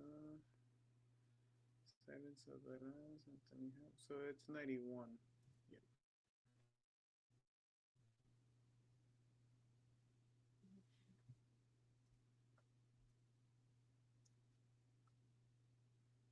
Wait. He won for 90. What year Sense Well, of it's the Woman, man? Scent of the Woman, I think, in 92, so it would have been the 93 Oscars. Okay. Yeah. 91. Scent of the Woman and Glengarry Glen Ross were both 92. Okay, yeah. Have you watched Clint Eastwood in Unforgiven? Yeah. I mean, what Should have. But But again, what I'm saying is he was nominated for Best Supporting Actor for Glengarry Glen Ross, which is amazing. So you do that. You give him a well-deserved Best Supporting Oscar, which also celebrates the career and also makes up for the fact that they didn't give him Godfather Part 2 when they really should have. And then you give Clint Eastwood Best Supporting Actor because he's fucking incredible in Unforgiven. Eastwood was nominated as Best Actor. So. Yeah. Now, you know what the hard thing is, though? Fucking Gene Hackman was nominated for Best Supporting Actor. And he actually... He did deserve that over Pacino. They both, let's be honest, they both deserved it over Pacino. Let me think about it. He's so, oh my god, talk about Hackman. So as any like any football thing, a team has their window, like 4 or 5 year window. Any actor has their window for winning an Oscar. And like think about Timothée, he got it like in 2018. He still has his window open because he has remained current. Like he's choosing good projects. Directors want to work with him, so he has his window open. Yeah. But again, think about Margot Robbie, right? Like last year, Barbie saved her because she was like she did work with David O. Russell, and then she worked with fucking Damien Chazelle. Babylon was a failure. Like, I really like that movie, but was a failure. Yeah, it was a big failure. Amsterdam, was it like the David Amsterdam? Russell? Yeah, that was another big failure. Yeah, so Barbie saved her, but her window for winning an Oscar, like, shut down. Yeah, because those projects where she worked with, like, because those were big Oscar-y movies, and they because you think, oh, I'm working with Damien Chazelle, that guy won director for La La Land, he did First Man. Again, that's the danger of these things comes in, the danger of that, and again, look, like there was a while where Amy Adams was getting nominated every other year. Yeah, she never won. Yep. And she should have won. She has like 6 Oscar nominations or something like that. 5.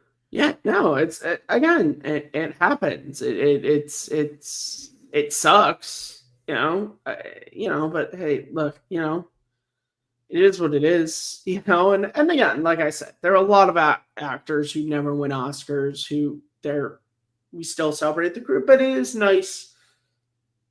It is nice when they can win, and it can be a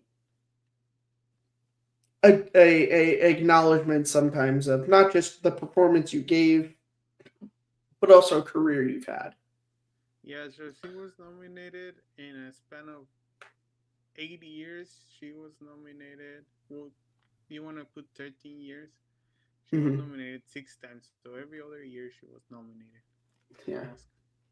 She didn't win. Did not win once. Junebug, Dove, The Fighter, The Master, American Hustle, and Vice. She was nominated for Fighter? Nice. Yes, but Melissa That's a great fucking movie. Yeah, but Melissa Leo won. Oh, from The Fighter, yeah. Yeah. That's hard because they're both really good in different ways in that movie. I love that movie. I love The Fighter. I fucking adore that movie. No, think of you were mentioning Demi Moore. Now that you mentioned The Fighter, I got that wrestler in my head. Mickey Rourke. That was his only. Oh, that was his only chance. That was Mickey Rourke's one and only fucking chance. Oh, we'll talk about another fighter. Fucking Stallone. Creed was his last and only chance to win a fucking Oscar. He gets nominated for the first Rocky, and then he gets nominated for that, and they gave it to the worst fucking person they could have that year.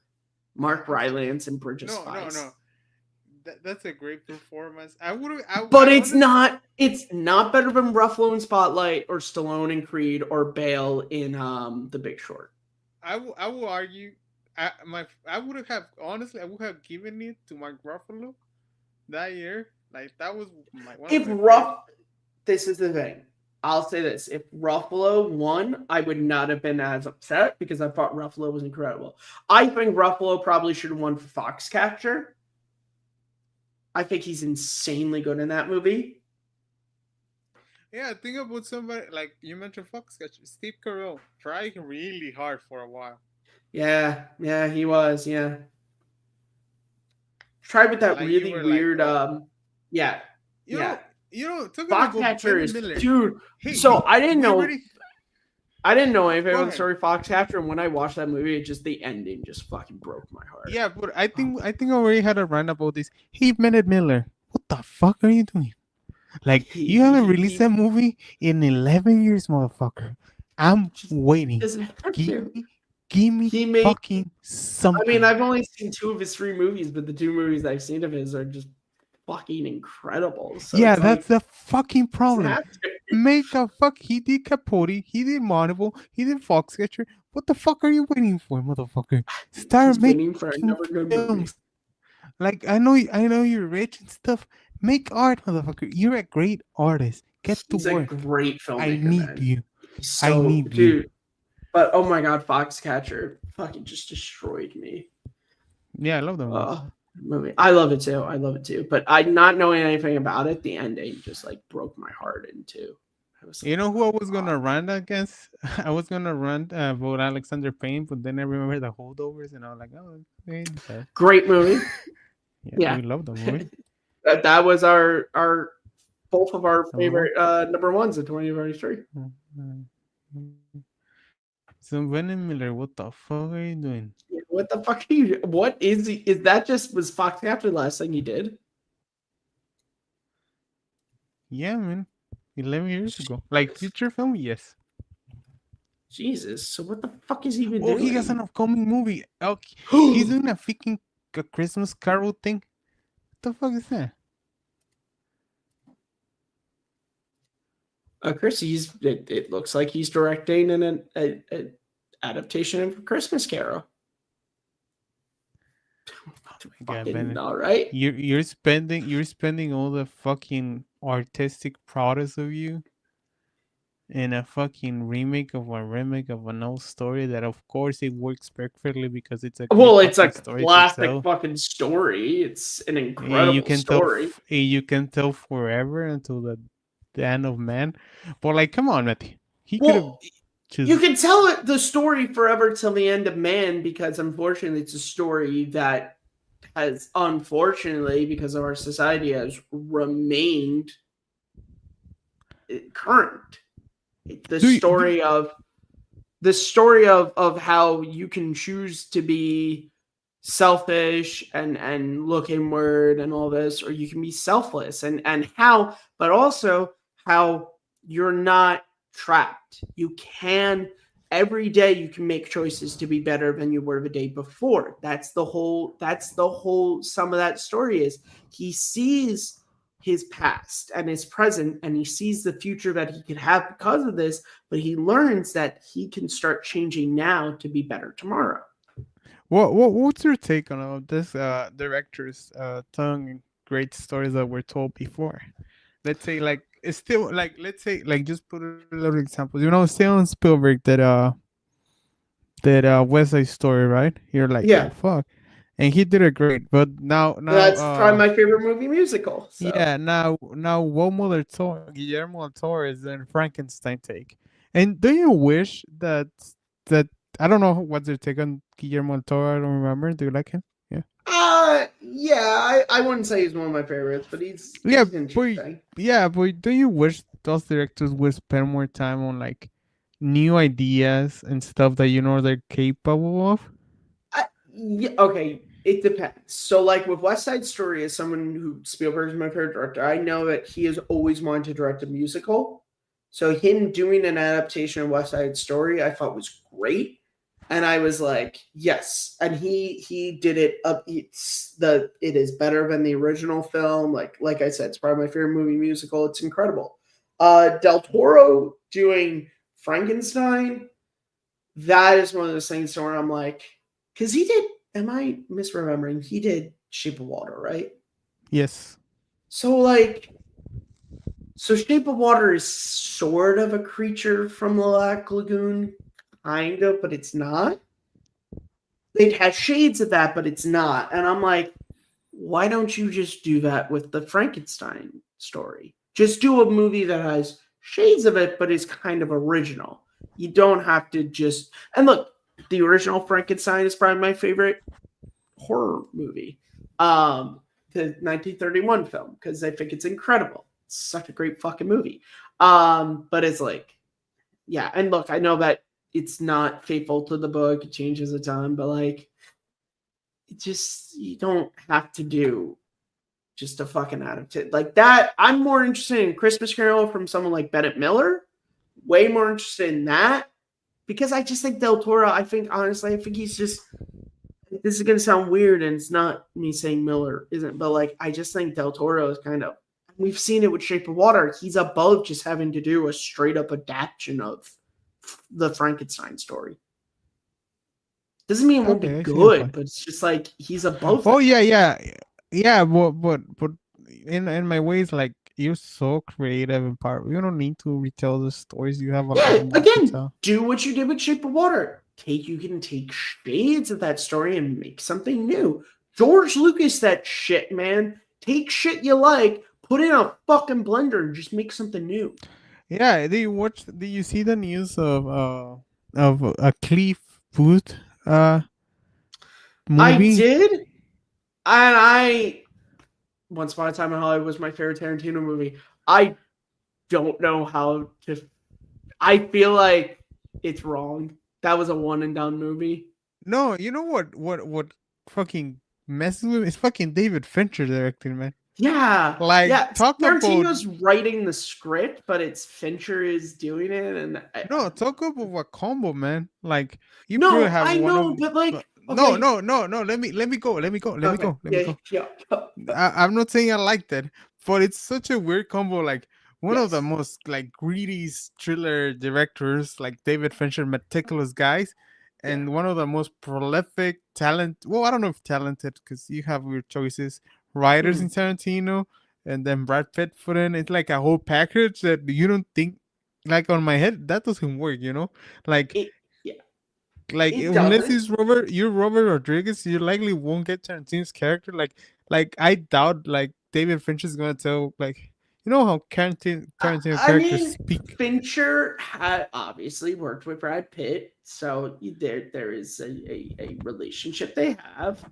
But yeah, I agree. And also talking about this, I would much rather if David Fincher and Tarantino and Brad Pitt were working on a wholly original film. You know what? Well, what I read on the article was that script. It's the Tarantino canceled the movie he was gonna make, the movie. Yeah, The Critic. Yeah. So that was kind of a sense of Cliff Booth movies. So he took that script that was going through the Cliff Booth movie and was being shades of it.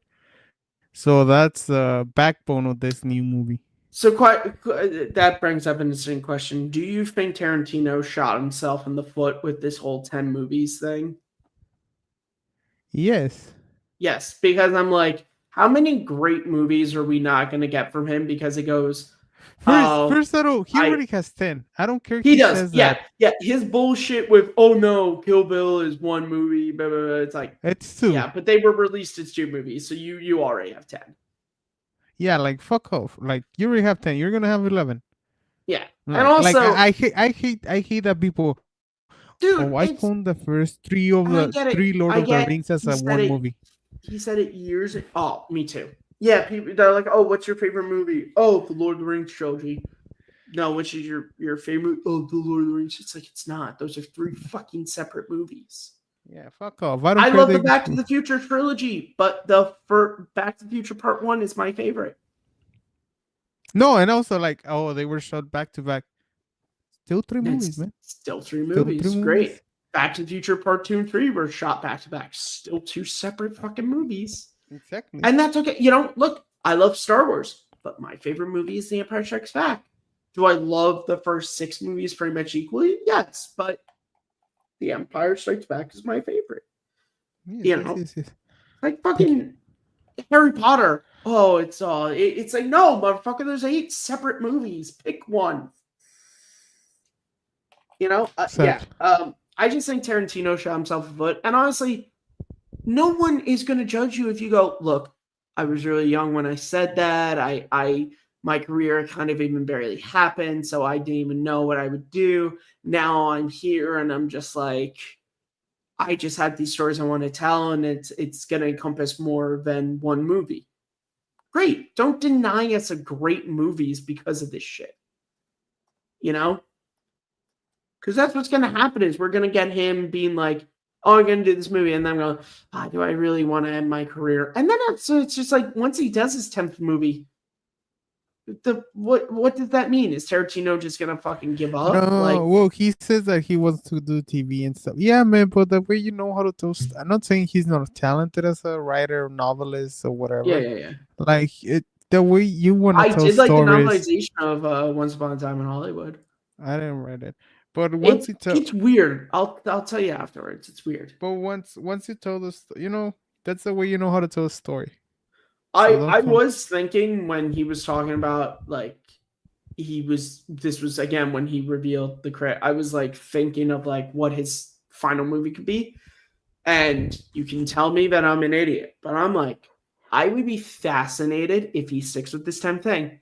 If his last movie is like a Fablemans type movie, but about the making of Reservoir Dogs, I think that'd be such a fucking interesting full circle. Like his first movie is Reservoir Dogs, and then his last movie is about him making Reservoir Dogs. I think that'd be really interesting. Yeah. You know what I'm saying? Like for him, like I think that'd be really interesting. Like also talk about somebody that's not an egotistical asshole in the best way possible. Tarantino. No, but you know what? I don't think like if we know him, but I don't think Quentin would like to. Like he's never done a sequel that's no Kill Bill. Yeah. But like like you talk about the Becca brothers that turn in like they're just Pulp Fiction. Like he has been wanting to do that crossover, but I think there's something in his creative mind that does not allow him. It doesn't compute to him. He's very much just like, once I tell a story, that story is done. Yeah, because he can make reference, all the reference we see in certain movies. Like yeah. He'll make reference, but again, once the story is told, the story is told. Like I think he's gonna tell like a Hollywood movie. Yeah, and that's why the critic seemed like a definitely like Tarantino thing of like a movie about a film critic. Like definitely would have been interesting. Yeah, he's gonna probably go there. Yeah. Also, I think if he's that's why he said he's like Once Upon a Time in Hollywood should have been my last movie, and I do agree with that. I'd like last F word in this show because I need to start doing somebody's homework so I get paid. You want to say that on air? Yeah, I don't give a fuck. Whatever. Okay, so last 10-minute exercise. Let's do this. Whatever the movie is from Tarantino, let's put his cast together because I got this idea. So if I'm Tarantino, I have to put my muse in front, right? I'm putting Samuel Jackson as a protagonist. Yes. Like definitely, like no question, right? Mm-hmm. Like. And who also put in that cast of? I mean, you get Kurt Russell in a supporting role, big or small. He's always reliable. So that will be his third Tarantino film, or was it be the second? No, it'd be his fourth because he's in Death Proof, he's in Hateful Eight, and then he's in Once Upon a Time in Hollywood. Oh yeah. So it will be his fourth. So Kurt Russell is one of his regulars. I mean, okay, so are we just going? Wait, are you saying we're going by just his, like, people up in his movies or people outside? No, I think he was gonna make a last film, as he says. He wants to go like I want to put the ones I know because it's the people Oh, I've well, then enjoyed. Pitt 100% should be in Y- there. You think Brad Pitt? How Yes. many has he done with Brad Pitt? Just two, or no? Yeah, he's done Inglorious Bastards and Once Once Upon a Upon a Time. Time in Hollywood. Yeah. I think he's gonna put Team Roth in it. Oh yeah, Tim Roth. Well, Tim Roth has been there since the start. And it's funny that he never worked with Travolta again. Yeah, he didn't. He revived Travolta's career, and then that was it. Well, he never. Michael I Madsen. Michael yeah. Madsen has. I think we're just going like the cast of Reservoir Dogs plus. I want because I was about to say I want fucking Harvey Keitel back, man, because I fucking love Harvey Keitel. Yeah, so he's probably just gonna go back. Like this exercise doesn't work. But I honestly think if he wants to go full circle, I think he goes Samuel Jackson as elite. Yeah, I think that's definitely Because look, he's in the same movie where he revives Travolta's career. He basically makes Samuel Jackson's career. Because think about Samuel Jackson, he's done Pulp Fiction, Jackie Brown. Well, technically he's in Kill Bill because he has like a voice cameo, isn't it? Hateful Eight. Hateful Eight. No, he won a Django Unchained. And he's not in Once Upon a Time in Hollywood. He's only done. No, he's not in Once Upon a Time in Hollywood. That doesn't feel right, but yeah, what? Well, who would he have played? You know.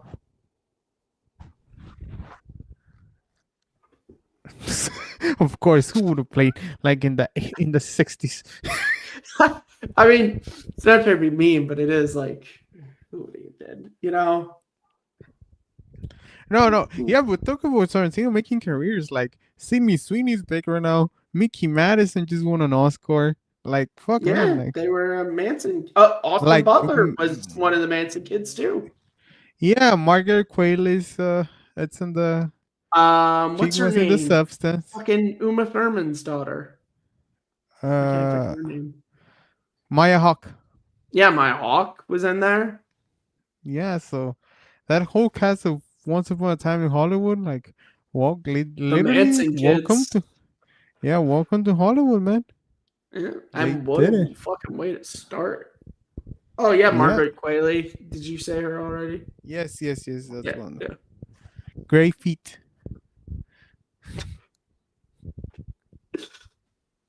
You got something that tells me that you're 18, you know, like a driver's license, which you don't because you're not.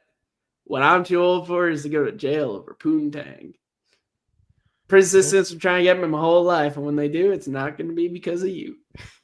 Yeah, you don't mention that movie. Like, talk about a movie that I was getting bored at the beginning, but it just no. Let me finish. Okay. I was like, what the fuck's going on here? Like, I'm not getting it, and then just starts picking up. It just ends like in a fucking bang that you fucking enjoying the heck out of it. Dude, I went back and I saw the movie a few weeks afterwards in theaters because I just loved it so much. No, the first time I watched. Well, go ahead, ask me, and then I'll. Well, talk about the ending. So the book does not have any of the ending with the Manson people.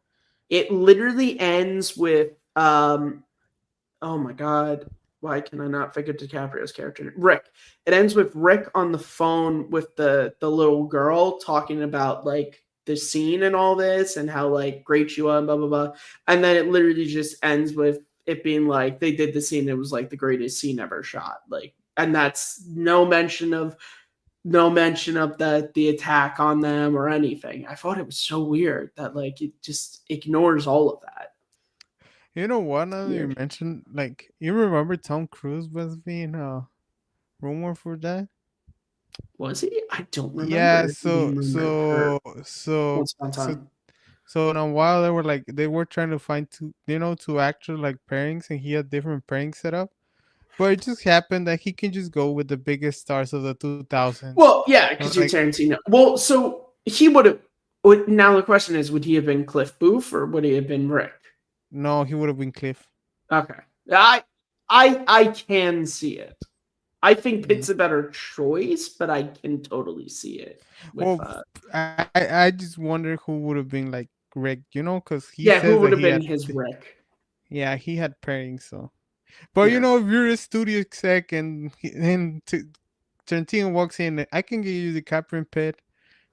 Like you're gonna say, how much money you need? Well, the other thing is he worked with DiCaprio and Pitt already. No, yeah, but He like worked, putting both of them in the same movie, man. No, it was crazy. Yeah, no. No, which director can achieve that, man? Very few directors can achieve that. It's an incredible talent. And again, he's gotten there. Let's be honest here. We talk about, one original movies and all this stuff. He's gotten there by literally just doing original projects his entire career.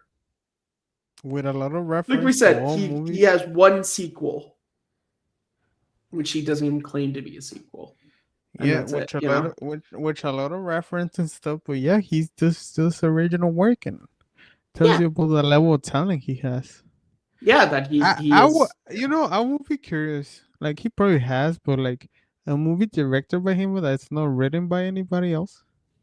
That's written by somebody else. He would never do that. Like he's fine writing a movie for another director, but I don't think he would ever direct somebody else's script. Yeah. Because you remember he was supposed to do a Star Trek film. Like, but he was going to write it. That was the thing. He was going to write and direct there's it. No way. When they mentioned that, when that got announced, I remember I was like, look, I love Quentin Tarantino, but this man should not touch any franchise at all.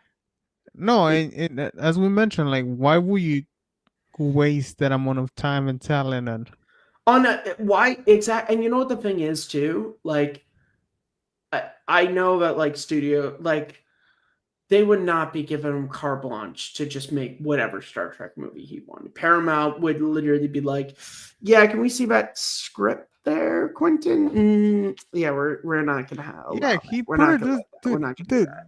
When he did Once Upon a Time in Hollywood, like, like they opened the fucking studio lot for him, like Sony. I think it's Sony. Sony he did it with. Like he opened the studio lot with fucking garnish of fucking Hollywood in the 60s and stuff like that. So it's like that guy has final cut. He decides what to do. Yeah, no one would say anything because it's his movie. But again, when you get into franchise stuff, then you're starting to dip into maybe before the like maybe the Maxis are like, hey Quentin, why don't we put it like 2:30? Let's try to get a call 2:30 and that's max. Like they're not gonna tell him like, hey, what about the cap? Like, of course, I guess he has like his group of people that tell him. He has his talent pool. Yeah, with like producer, cinematographer. Like, hey, Quentin. Well, he had the same editor for years until she passed away. Yep, and that's why Scorsese has his same editor. Tell me, Skewmaker, that you don't know who she was. What do you call it? Spielberg has had the same cinematographer since Schindler's List. Like you find these people, you click, and you just stay with them. Yeah, and there's a lot like Scorsese now has who's his face, Rodrigo Prieto and Cuarón and I actually think Guillermo del Toro also shoots with Rodrigo Prieto. Yeah, but again, you have these people. Do you hate when like the Coen brothers with what's his face, 2-time Oscar winner, oh my god. Is this old guy? What has he done? Dune? No, he didn't do Dune. He did Blade Runner 2049. Fucking The Big Lebowski. Cinematographer. I feel like I know, but I'm gonna have to look it up because I feel like I know exactly what you're talking about. I'm on IMDb right now. Writing credits, produce music. Oh, Roger Deakins. Yeah, Roger. I was gonna say Roger Ebert, but Roger Deakins. Like when Inside Llewyn Davis came out, That was one of Yeah. those that Roger Deakins didn't shut, and for the Coen brothers, and you're like, this feels different. You're like, this doesn't feel right. Yeah, it doesn't feel right, and it's kind of like, and then you go back and see like, this is not Roger Deakins. Like, respect to the artist. I don't like Inside Doing Labels that much, but respect to the artist. But like, yeah. All right. Well, we're gonna end it so Abe can go and do his work and get his money. So this has been Simple Tricks and Nonsense. Hopefully, next time we see you, it's not a number 5 moves. It won't. Hopefully. Good night, everybody. Bye.